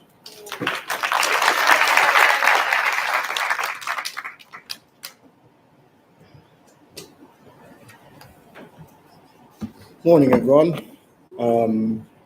I hope everyone was able to celebrate with enthusiasm yesterday.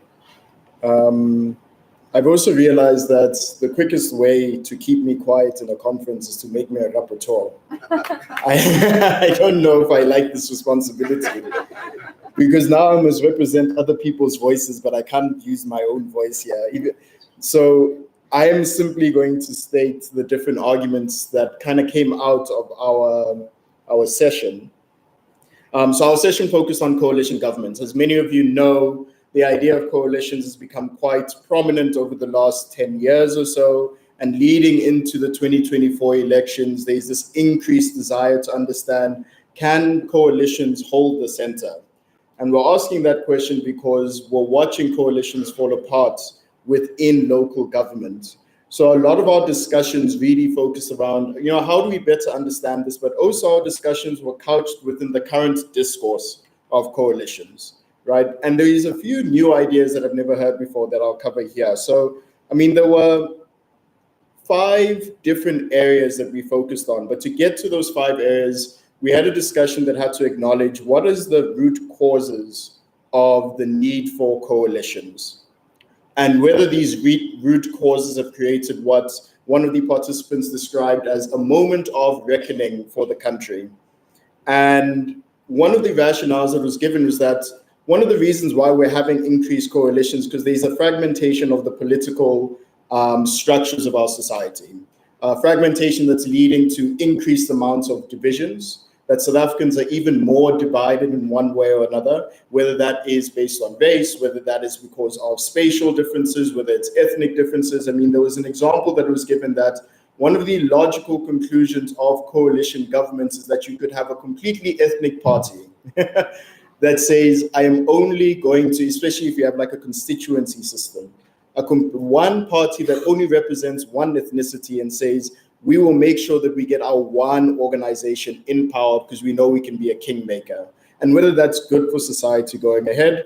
And another reason is that we realize that our political systems can't hold politicians accountable in the traditional sense. Therefore, there is the sense that there is a need for some sort of reform to the electoral system, some sort of amendments to the way that political parties interact with each other. We were also given the context that by the mere fact that South Africa is has a system of proportional representation, it then means that there has to be coalitions, right? But the nature of proportional representation and closed list proportional representation naturally leads to competitive multi-party democracy. That it's only South Africa and Namibia, that was explained to us, that are examples of a closed list PR system that has one party winning elections, right? That we are more of the exception than we are the rule. So the question then becomes, how do we normalize this, right? How do we normalize it within our political discourse? Another issue that was kind of mentioned during the discussions was the politicization of state machinery and how that impacts any sort of coalition discussions and also shifts people towards discussions around electoral reform. And there was, I won't name names here, but there was an example that was given of, we currently live in a situation where you could have an MMC essentially say they don't like the board of their municipal entity. So they remove the municipal entity and then find someone. And there's nothing wrong with being a toll gate cashier. There's absolutely nothing wrong with it. But to find someone who's a toll gate cashier to now run the Joburg Property Development Agency, because you've got the political power to make such a decision. That state machinery has become so politicized that it's become almost like a treasure trough where you can use patronage networks, you can use the lack of professionalization in civil service to make money for yourself and to also hold political power. And it was argued that the politicization of state machinery has created these issues that requires electoral reform, but also requires a better understanding about how do coalitions then deal with this context. And why that was the case is that we've identified, like I said, 5 particular issues that need to really be addressed, and was really put onto the foundation itself to say, we believe the foundation can play a critical role in this. And the first issue was there needs to be a framework for coalitions, right? That we desperately need a framework that governs the way that coalitions interact with each other. And there's many different modalities that speak into that in different ways. But what was clear was that whatever framework is created also has to include citizens. And the framework had some fascinating suggestions. One of them was, in order to manage coalitions better, we need to have a conversation about whether we need an independent arbiter or some sort of CCMA function for political parties, right? For two functions. One, to give someone the mandate, right, to create a coalition. So it was argued that South Africa, that most PR systems that have coalitions have some sort of head of state, some sort of other figure that essentially has the mandate to essentially approve of a coalition's agreement or give the mandate to a political party to go form a coalition, right? But we need a framework or some sort of arbiter that says, I will become the referee in your discussions, right? If there's an impasse. A further argument was given was, well, we don't necessarily need an independent arbiter. You could just have the argument that whoever has the highest amount of votes. So if I get 40% of the votes, therefore I should get first right of approval of a coalition, essentially. The counter argument to that is, well, other countries do that and it also leads to other problems, right? That if you can't formulate a coalition, then do you rerun elections or do you go to the second highest party and ask them to create the coalition? And if you do that model, you'll either end up with the lowest, a race to the bottom, or continuously having elections, as you would have seen in Israel over the last 2 years, for instance. The other conversation was about this threshold. So for many of you who are at the Deputy President's Summit earlier this year, one of the big issues that really divides, the best way to describe it, the big parties versus the smaller parties, is this issue of thresholds. Should we have a threshold in our country about the amount of votes that you have to get as a party to either be represented in the legislature or represented within the executive, and what that threshold should be? Because without a threshold, you then run the risk that you currently have in the city of Johannesburg, where a party that has one seat then runs the city. And whether that very idea is democratic, right? The counter argument is that, yes, by democratic participation and argumentation, that it could be seen as democratic, but we did think that the discussion around thresholds was quite important. The fourth issue was around the professionalization of the public service. And one of the most unique suggestions that I've heard, I've been sitting in these debates for the last 3 years now around coalitions. One of the most fascinating examples or suggestions was that there might be a need for sunset clauses to deal with the increased politicization in the public service. And the basic principle of this is there's a fear that whilst people get into coalitions, if there's no framework, if there's no agreement on how these organizations can govern with each other, do we have a type of public service that will be able to run the country and keep the wheels moving? There was a misrepresentation on coalitions a couple of weeks ago, and they gave the example, I think it was there, that in the Belgian government, they didn't have a government as they were debating for almost a year or something like that, but the government kept on moving, right? And the question was, does South Africa have the capacity to do that? If you don't have a government, can the public service keep on moving, right? And then in the context of a highly politicized public service, right, can you keep on moving? Right? And then in the context of a highly politicized public service, right, can you essentially give individuals a grace period to essentially say, if we can't, but we can't remove you immediately? And should we think about frameworks that include this idea of sunset clauses in the professionalization of the public service and the context of coalitions in particular? The other idea was that a lot of public servants get away with murder underneath the guise of these political chaos in the city, for instance.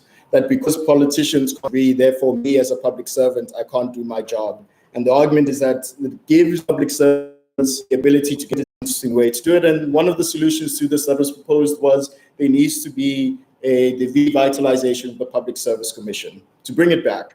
Right, that you can't get into coalition discussions or discussions around electoral reform without some sort of professionalization of the state. Otherwise, you're slightly missing the point. And the good news is that there is legislation in the process in order to do this. And the question then becomes, how do we support the current legislation going forward? Lastly, there was a conversation, because we couldn't have a conversation about coalitions without a conversation about electoral reform. And the question was posed that over the next 3 years in particular, there's going to be a huge amount of discourse around electoral reform in the country, right? This idea that our current electoral system, there's something about it that isn't working the way it should be working. Therefore, there's been a need to start asking questions, whether that is the inclusion of independent candidates or whether that is the Minister of Home Affairs' decision to create an electoral convening body to discuss this issue of electoral reform. The question then becomes, how do we then have these debates? And there was a few of them kind of suggested in the room. One of the most fascinating ones, and again, I won't name names, was should we be directly electing the president, the premier, and the mayor of a city? But technically, with the framework of government, it works slightly differently, right, compared to the legislature. What type of constituency-based system should we have? I can see I'm being pressured here, but my one last thing here is there was a comment that there needs to be the ability for us to democratize our constitution by allowing it to evolve, right? So we talk about change, and I know JJ yesterday talked about, JJ, I must be careful about the JJs. Deputy Minister John Jeffries was mentioning that every year we get constitutional change, every single year, right? Having demarcated time for constitutional change means you're picking at different things. It's very, very different from allowing intense contestation around principles of the Constitution and allowing it to evolve so the Constitution gets better over time. And it was something that was brought in the meeting. And the last thing was we really need to ask the question about whether it is fine that political parties have a mentality of winner takes all, that might be creating issues, especially within the context where there's a lot of South Africans who are essentially saying, we don't want you to debate who has a mandate. We just want someone to change the country, right? But that winner takes all mentality then stops consensus building. And there needs to be a balance between the two. So I'll leave it at that. Thank you very much, colleague Minister. Thank you. Yep. Two last topics: energy as well as education, training and skills development. Can I please ask Chairperson Mr. Kingston to come up? Rapporteur Kaya Stole. Then for education, Ms. Maria Day, Chairperson, please come up. Rapporteur Ms. Pillay.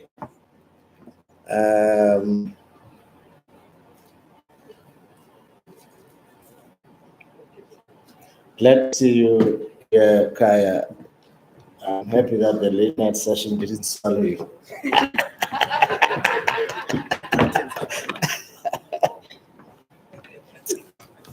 I'm going to start with you, Kaya, then Patsy will follow immediately after you. Kaya, please take it away. 10 minutes. Okay, thank you. I lost my voice last night. So, yeah, it was very rough. Thank you very much, President. Good morning to everyone. So before the Springboks smashed the All Blacks last night, there was an equally brutal smashing contest in the summit room where we met to discuss the energy conversation. And I think what made it a very, very brutal conversation was the reality that it is a remarkably polarizing conversation, talking about the country's energy, its energy future, and its energy security. There are many more points of divergence than there are consensus points. So what I thought I would do today is firstly just get settled on the consensus points, which were simply that we definitely have a technical, we've got a financial, we've got a planning, and we've got a resourcing problem when it comes to the country's energy. We also have a significant communication problem. And communication problem is crystallized around the simple question of what exactly is the problem itself. And it is difficult to find a single comprehensive articulation of what the crux of the issue is. Then there is the singular question of, is it an ESCOM problem or is it an even bigger problem than that? And again, it's unclear to many people what exactly is the essence of the problem that you're trying to fix. It is equally problematic to establish whether we are indeed trying to fix the problem at all. It also became clear that there are multiple dimensions of anxiety, if you might call it that. And the dimensions of anxiety feed into a deep sense of skepticism and very high levels of mistrust across the room. There are questions around what exactly is the problem that you're trying to fix, solution is, and who is pushing or who is promoting what agenda in relation to fixing the country's energy issues. There is simply way too much noise around the question of what the big issues are. There are far too many theories, and there are, just like in the legal profession, far too many experts. And for those of us that are not in the energy sector, we struggle to figure out exactly who to pay attention to, who to take seriously, and who to dismiss, or whether we should even dismiss anyone at all. And the problem of the articulation is not just across the conversation that we see out there, but it's also within the state itself, where there doesn't seem to be a universal consensus on what has to happen and who should lead it. There is a very clear divergence of opinion or divergence of views within the political leaders. There is what you might call the one corner when Minister Gwet Mantashe is presumed to exist, and then there are other corners where other people with different viewpoints are presumed to exist, and then there's a president who floats in between, where nobody actually understands what his view on what the country's energy future needs to be. The mission statement that we thought needed to be taken from this particular dialogue and taken forward by the conversation should simply be the question of how do you drive much more universal and much more consensus-based awareness on what exactly the problem is. What is it that we're trying to fix? We need to understand what the solutions look like. We need to understand what it is that needs to be put in place in order for any or even some of these solutions to actually stand a chance. We need to identify solutions that are feasible, practical, and manageable, and to also ensure that the energy security for the country at large is assured, not just for now, but for the future. It also became clear that even when one asked the question of what exactly is energy security, there doesn't seem to be a universal consensus on what that means. There will be those that say that you will have energy security as soon as you master the baseload. And for those of us who studied spreadsheets in university, we have no idea what that means. Does ESCOM have the baseload? Do the existing power stations have the baseload? If they were running better, would we have it? When you're busy decommissioning some of them, are you threatening that baseload? What on earth is the baseload? And if you had it, would you be an energy secure country? But it became also quite interesting that there seems to be much more convergence around the idea that the definition of energy security should simply be adequate, reliable, and affordable power that is able to service the country in its current form. So we know what the demand is. We simply need to know where we're going to find the supply that meets that particular demand. The fact that we've been in this particular problem for the past 15 years indicates that there are significant mismatches in those particular dimensions. It is also quite clear that whether you or I like it, whether you or I hate it, we have a responsibility towards the environment and towards the world that we live in. So in formulating the solution to the country's energy question, we cannot run away from the need to be environmentally responsible. And as you can imagine, again, that is polarizing in its own form, because then there's the question of, well, those that simply say the environment must be prioritized, the environment must be protected, they seem to believe that that should be the only thing that matters. So there were questions around the NGOs that seem to be completely fixated on their particular agenda and compromising the country's energy security. Again, it's a viewpoint, whether it's factual, we're never able to tell. We also need to figure out that for as long as ESCOM exists, the one thing that we need to do with it is to maximize its capacity to deliver on what it was designed to do. So maximizing the amount of power that ESCOM can generate, and then more importantly, fix the fixable. When you spoke about fixing the fixable, it relates to the existing power stations. So those that exist, those that have been built, they must deliver what it is that were built to deliver. We also then need to pursue very, very important and critical questions about new energy sources that are going to sustain us in the long term. It is unavoidable, and it is a fact that not all the power stations that exist will exist in 100 years' time or 200 years' time. So in relation to those that will reach the end of life at some point in time, what becomes the new energy source?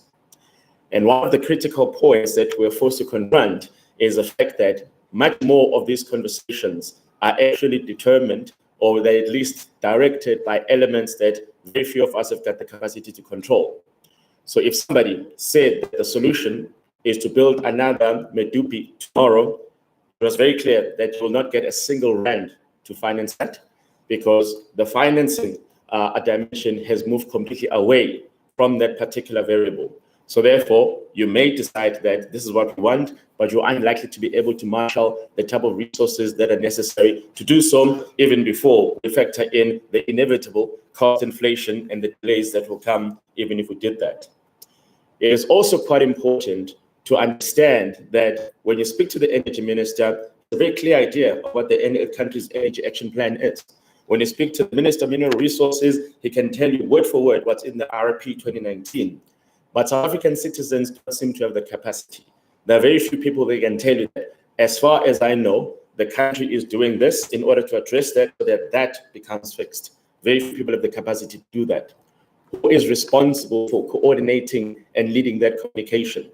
Who is responsible for ensuring that when ESCOM says we're in stage 3 or stage 4, every single citizen across the country understands that we're at that particular stage because XYZ has gone wrong or gone right, and XYZ will take this long in order to fix. So therefore, I know that by the time I need to wake up to go to school or go to work tomorrow, the electricity will be back or it won't be back. So we still do not have a particular way of articulating that particular issue to the citizens that have been living with it for the past 15 years.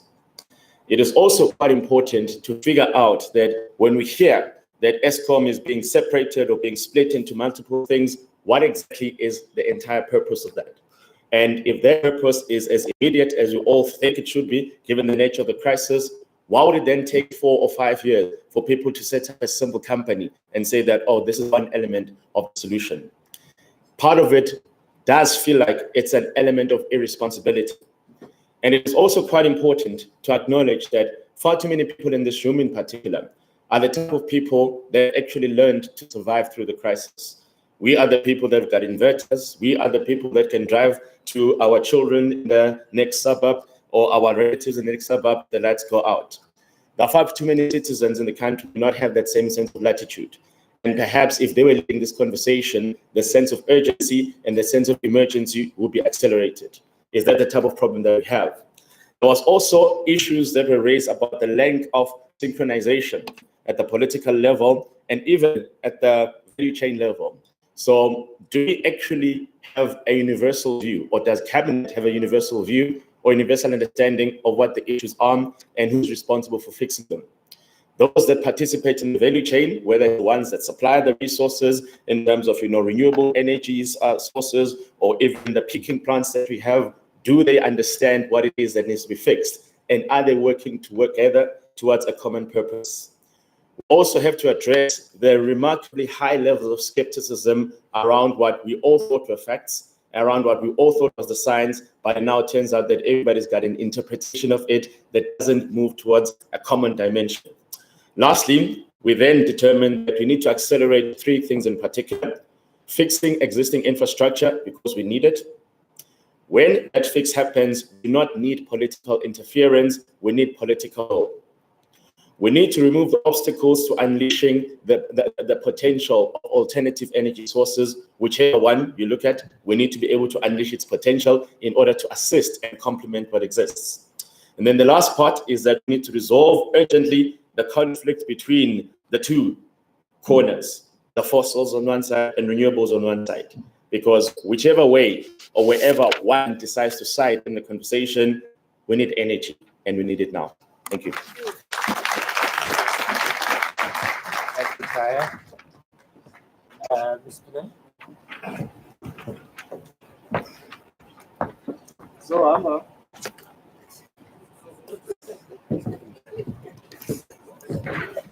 Good afternoon. Good afternoon to everybody. all protocols observed. I have the pleasant task of reporting on early childhood education, integrating skills development. According to our chairperson, she said numbers have drastically increased this year in our group because we had about 30 delegates. We had a very robust discussion around early childhood, teacher development, innovative ways that the NGOs, government, and business can play in addressing job creation as well as advancing education in the country. We also looked at practical ways in which the foundation can serve as a conduit for realizing some of these broad recommendations. I should add that this conversation started last night and that there is hope that there will be an ongoing conversation around it post this dialogue. So the question is, why early childhood education? What is the rationale for early childhood education? Many of us would know here that there's been a function shift. ECD, in short, has moved from the Department of Social Development to the Department of Education. ECD has been receiving global attention for the value it brings at all levels. It's a cornerstone to improved education outcomes in building an inclusive economic growth. It can break the cycle of poverty. We know from research and practice that the first 5 years of a child's life is the most important. More recently, research has proven that actually the first 1,000 days is the most significant.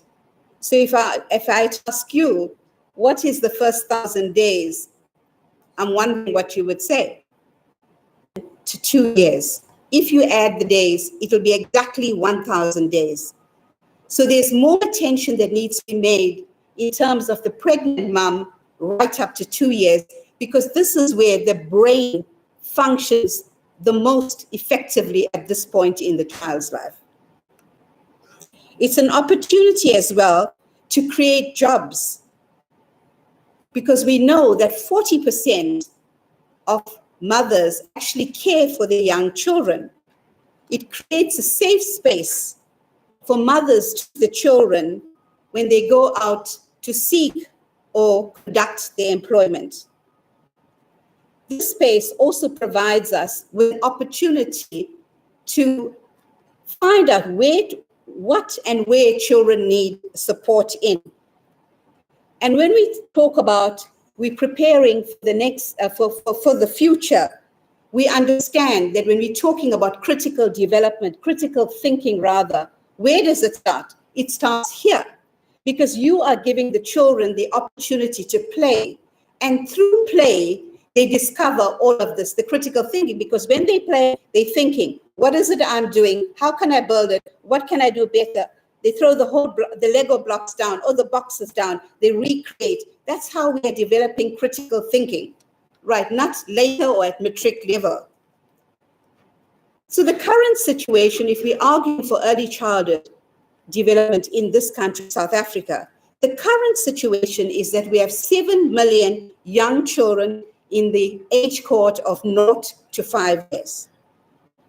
1.3 million children are not in any form of early childhood education. When I say any form, I mean any modality, be it in a school, be it in a play group, be it in a crèche.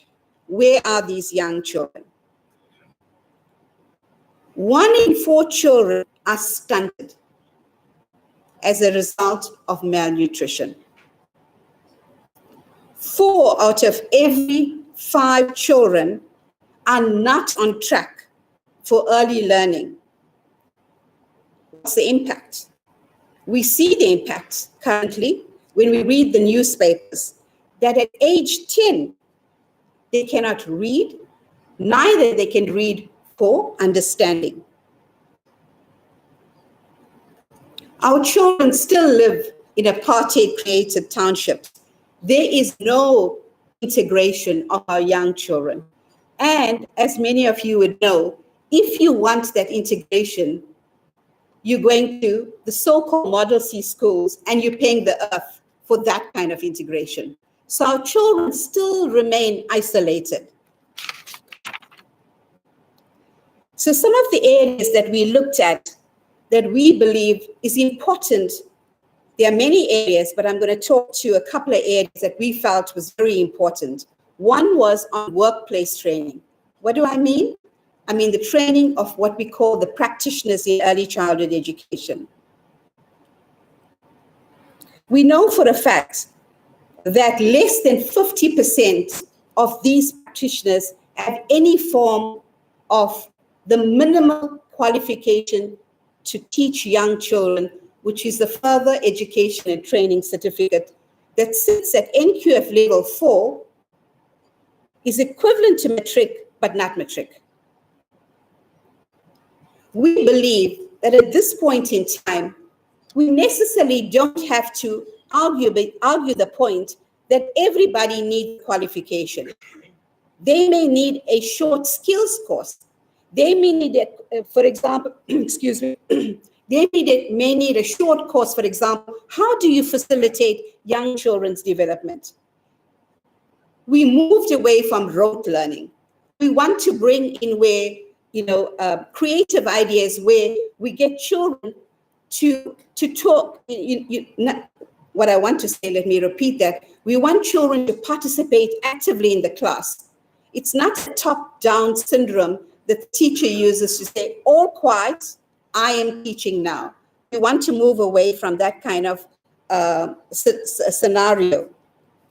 If we go in for short skills courses, it means that we can advise or motivate to SAQA that we can have these as credit-based unit standards, which can be stacked up. And over a period of time, that teacher, that practitioner will get a qualification. We know for a fact, according to the Department of Education, that through early childhood education, over the next 6 years, 33,000 jobs can be created. For the ECD site, when we talk about the ECD site, it could be the creche, could be the nursery school, it could be working under a tree in the rural areas, right? What are we saying? We want support from the government in terms of infrastructure.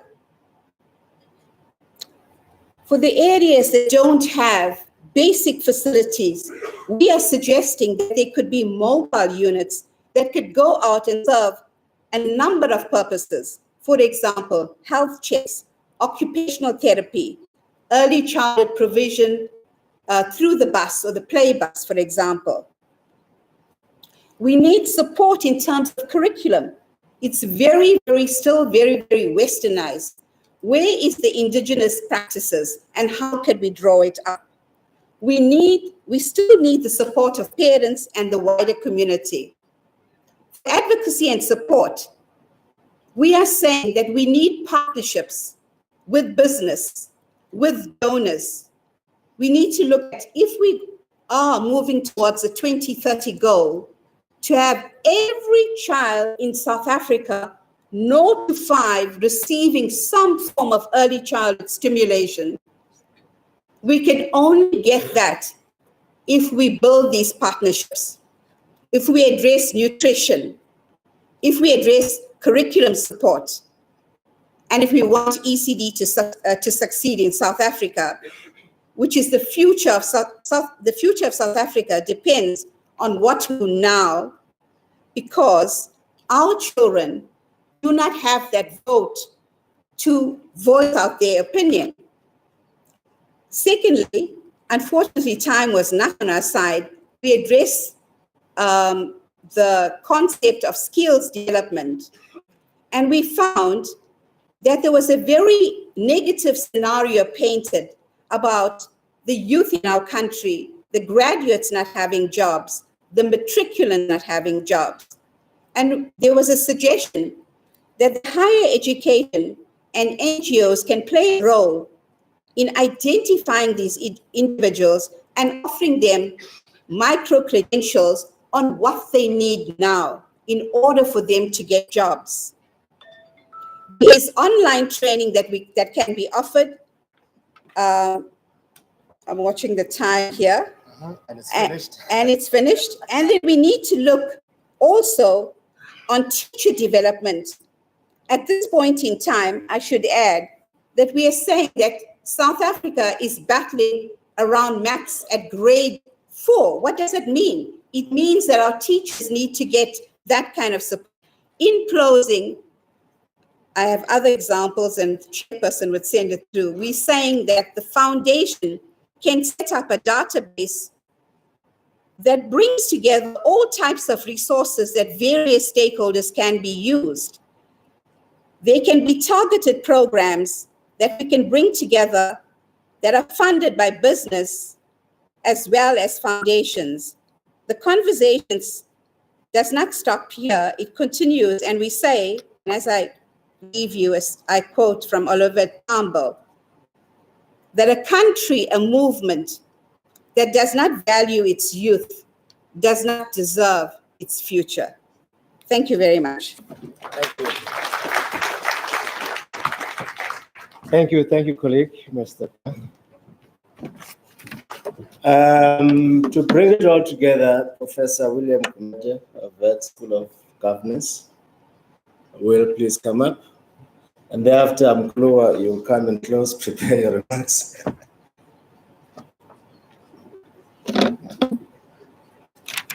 I'm told you shouldn't stress too much about checkout. We do have to check out some point, but we are home here, so don't stress too much. Yes. Well, thank you very much. I'm very happy to be here this morning. I thought, one way the way I'm going to start is I'm really not going to wrap it all up. For me, again, it's so inspiring. It's so energizing. It's so exciting. I'm going to start off with asking all of you to do something. I'm not going to ask you to sing, but something else. Could all of you, I know there's non-South Africans in the room, close your eyes for 30 seconds and just feel again when you watched the game yesterday, when the game was won, what did you feel? Close your eyes, 30 seconds.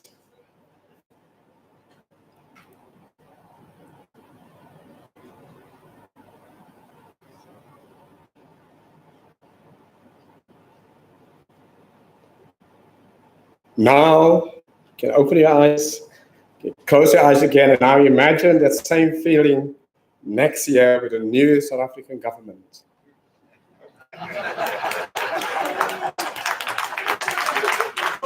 You have to do this exercise. I want 30 seconds out of you. You have to close your eyes. You have to imagine the feeling of a new government. It's competent, it's inclusive, rational policies that you're proud of.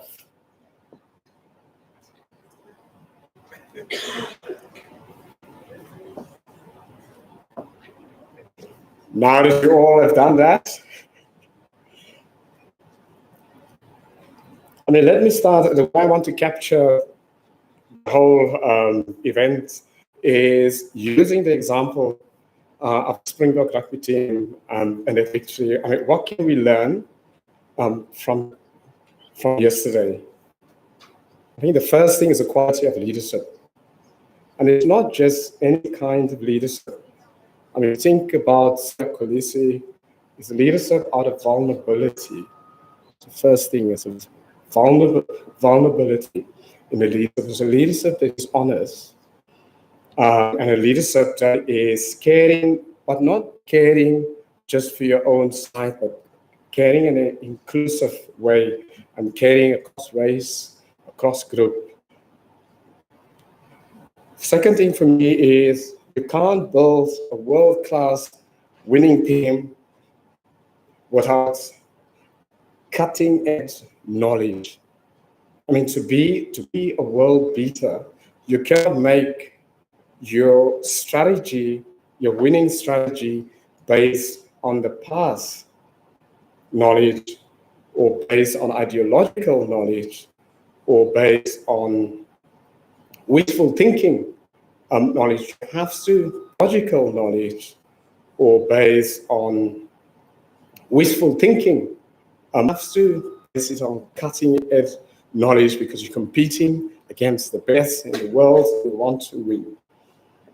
So you have to have top class analysis of the competition, of the environment, of the opportunities available. We can't win a World Cup without having top class analysis of the opportunities, the competition, and even analysis of your own weakness and your own strengths.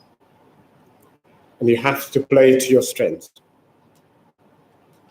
I mean, if you think about the Springbok team, it's playing to their strengths. I mean, if they use only a forward game, because that's where the strengths are lying.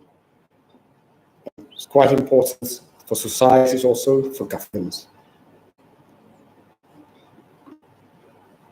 A competent team, I mean, if you don't perform in that team, you're out. I mean, the previous week, Mani Lebok was taken out, I mean, very, very early in the game. Publicly, competent team. There's accountability. If you don't perform, you have to perform.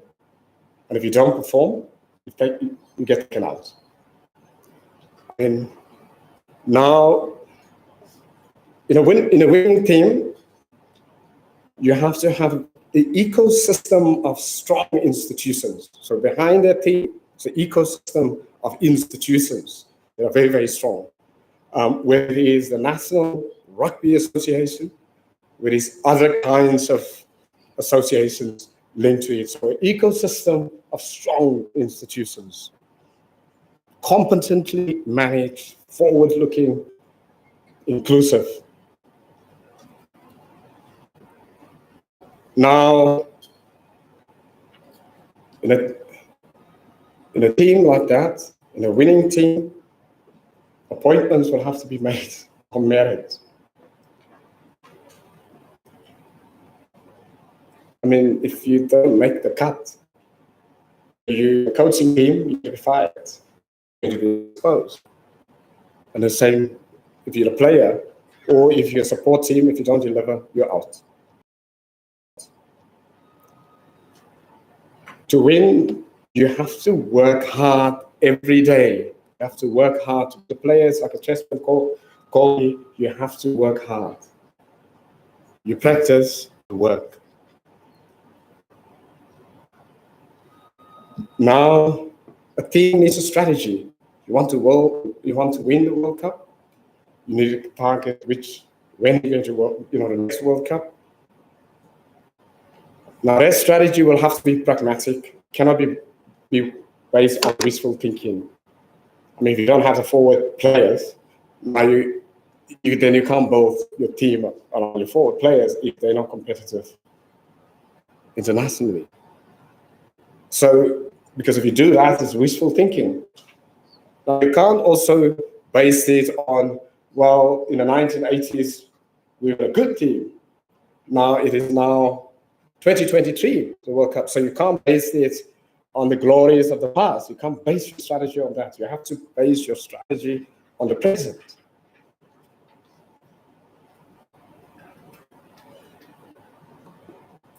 So long-term planning and a long-term target.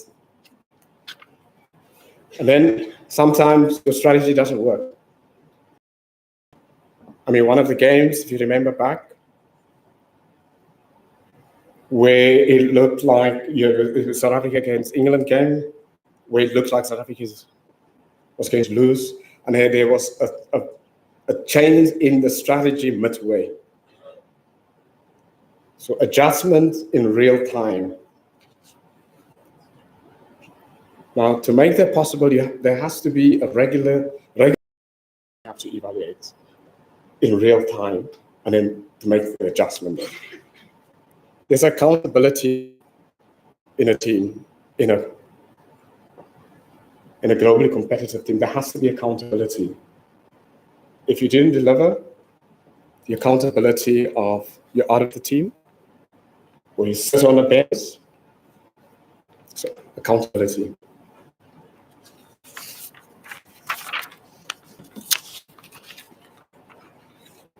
Do you still have that feeling of 2024 good government that we have? Do you feel it? Do you still feel it?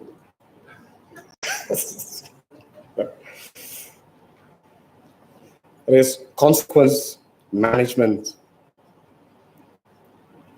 in a world-beating team. You're out of the team if you don't perform. So consequence management. I mean, for me, one of the successful parts of this rugby team is the inclusive nature of it. There's inclusivity about team. I mean, yesterday, also speaks to us about leadership. When Chesman Colby was sent off, he was in tears. At the end, the whistle blew. Siya Kolisi ran to him and gave him a hug. There's leadership, but it's also inclusivity. All together for the team. And it's very important also in a government, our government that you've imagined, that you felt is going to be there next year. It's going to be inclusive government. I think we're on the cusp. I mean, we're sitting at an event. We're in the cusp of potentially next year a moment of change in the country and a moment of positive change. I mean, last year when I made the wrap up, I didn't feel as hopeful as I'm feeling now, because I think we are really a moment away, possibly next year, of a change, of potentially a moment that we can feel the same way as we're feeling about our winning rugby team. We're very, very close. And an important for me of this forum, and Mr. President, that you brought this forum together, is whether it's going to be a coalition government at a national level or at a provincial level. One of the recommendations I would want to make is that this forum becomes the think tank for a new government next year. So the people gathered here, the people who have presented, they become the evidence-based think tank for the new government, which you already felt into being. And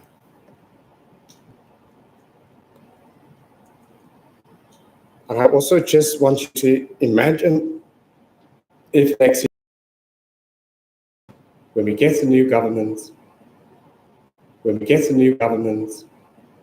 and it is seen as a different government, how not only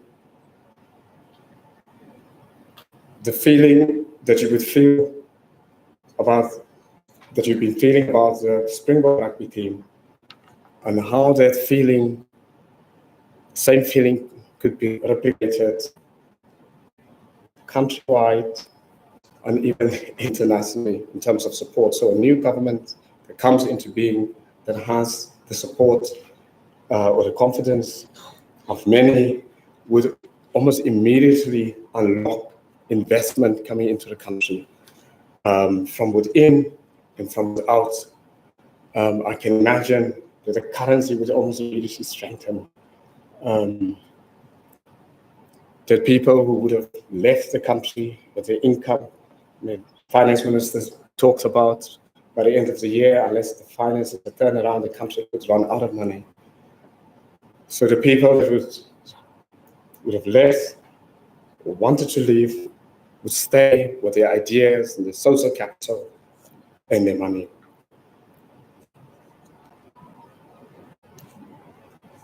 Now, any new government that will be coming in 2024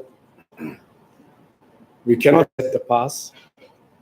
And I think that is what came out of this, the last 2 days, very clear. We can't reset the past. We can't use previous policies. And we can't continue with policies that didn't work. We can't have old economy ideas and old technology ideas. We can't have it. We can't be stuck with fixed ideologies.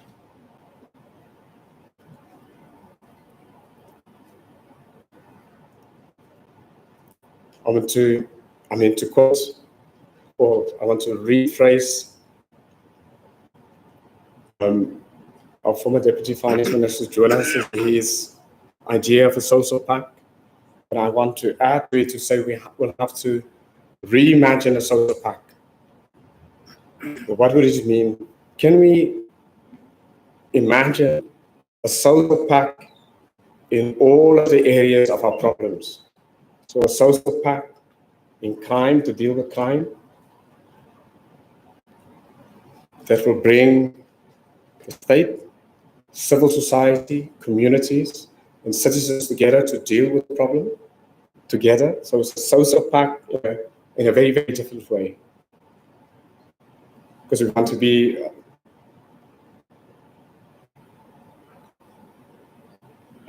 winning nation, we have to have winning strategies that are different. So can we think of a social pact totally differently? And can we think of social pact arrangements in a way that include people that are now excluded, the unemployed, the young? So if we think about sector-based social pacts that include those that are left behind, but can we centrally think of a national social pact under a coalition government where the coalition government is actually, where a social pact is embedded around a national coalition government? How would it look like? Would there be a national government and then a social pact of all sectors, all parts of society, the youth, the unemployed, who all make their contributions? And that would be the social pact. I'm towards the end.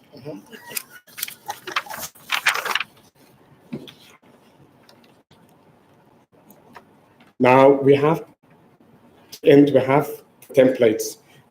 The fact that organized business is already helping the state, there's a template to be used. We already have a couple of key laws that are being reformed to change the public service, for example, into the electoral reforms. So we've got already a template even for reforms from a law point of view.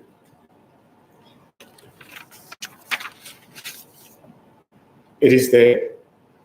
And the group here, the sitting here, the think tank for that social pact, and a think tank for the coalition government.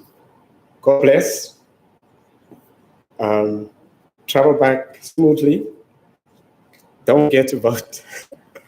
And don't forget to get everyone that you know to vote in next year's elections. God bless. Thank you.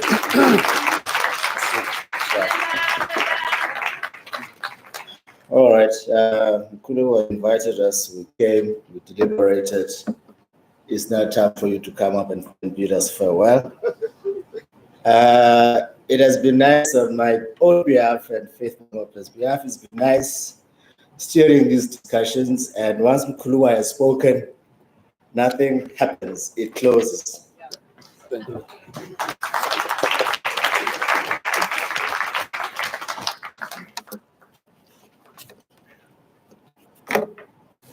Well, thank you very much, Prof.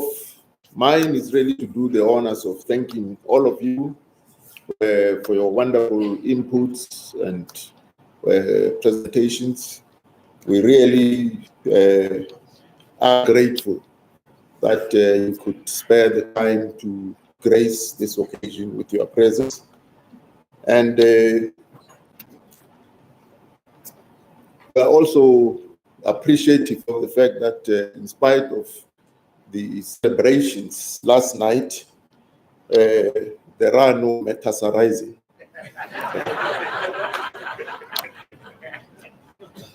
That's wonderful.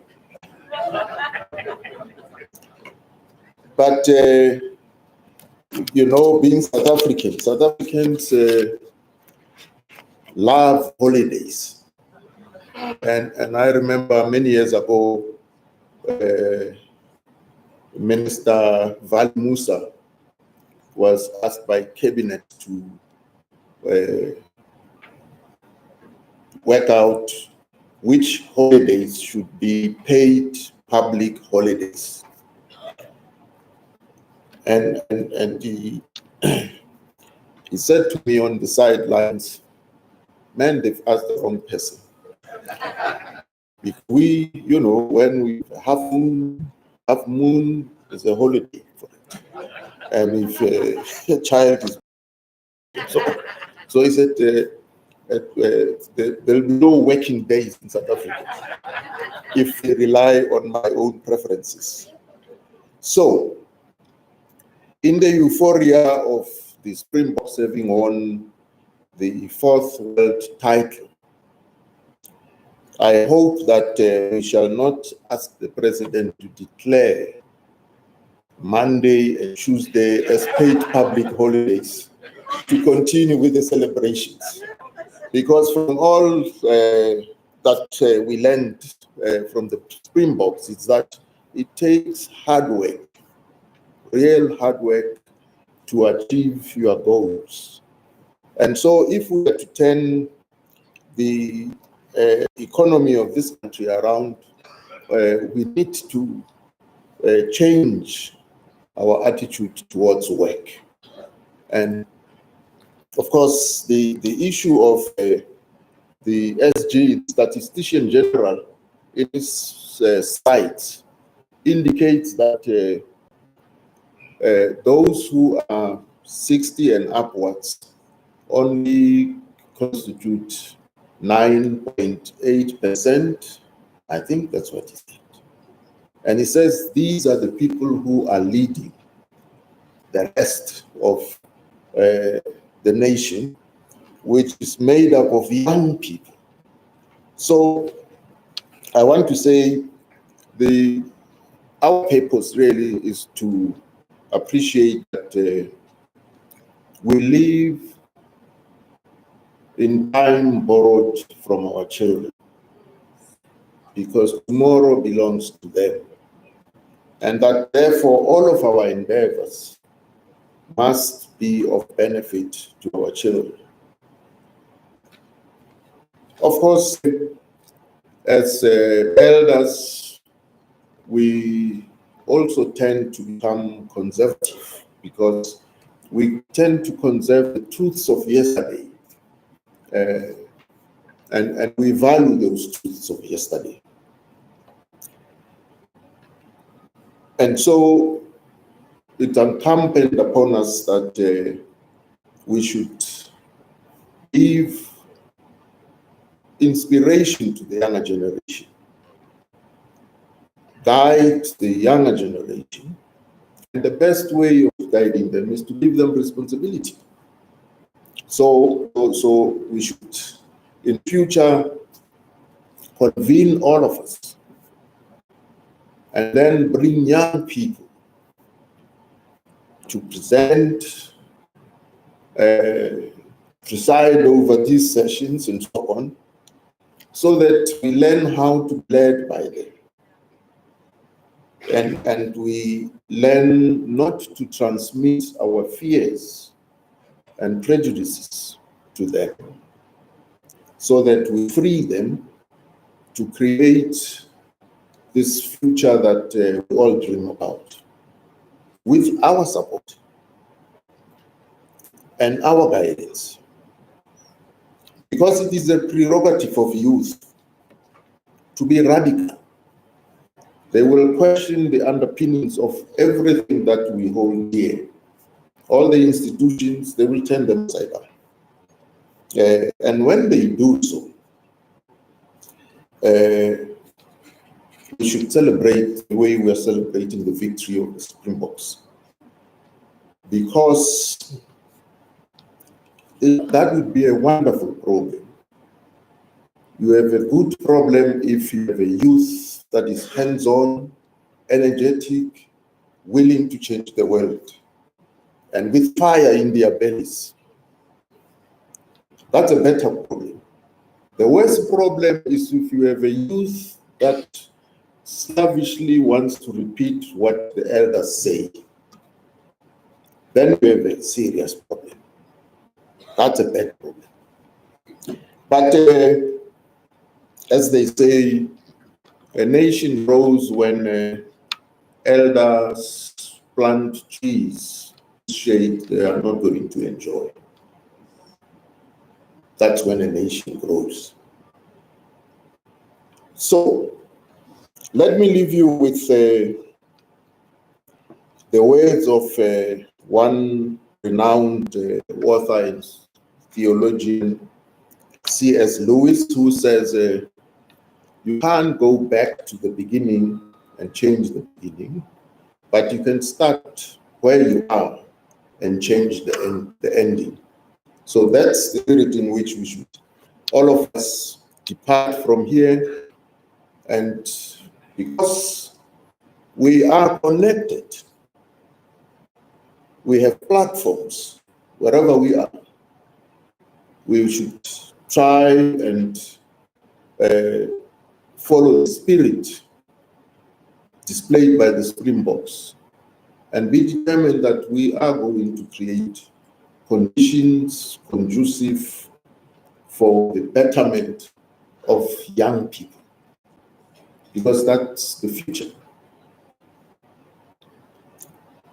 So mine, as I said, was to do the honors of really thanking you and wishing you safe travels back home, and that God willing, we will meet once again here at the back in a year's time.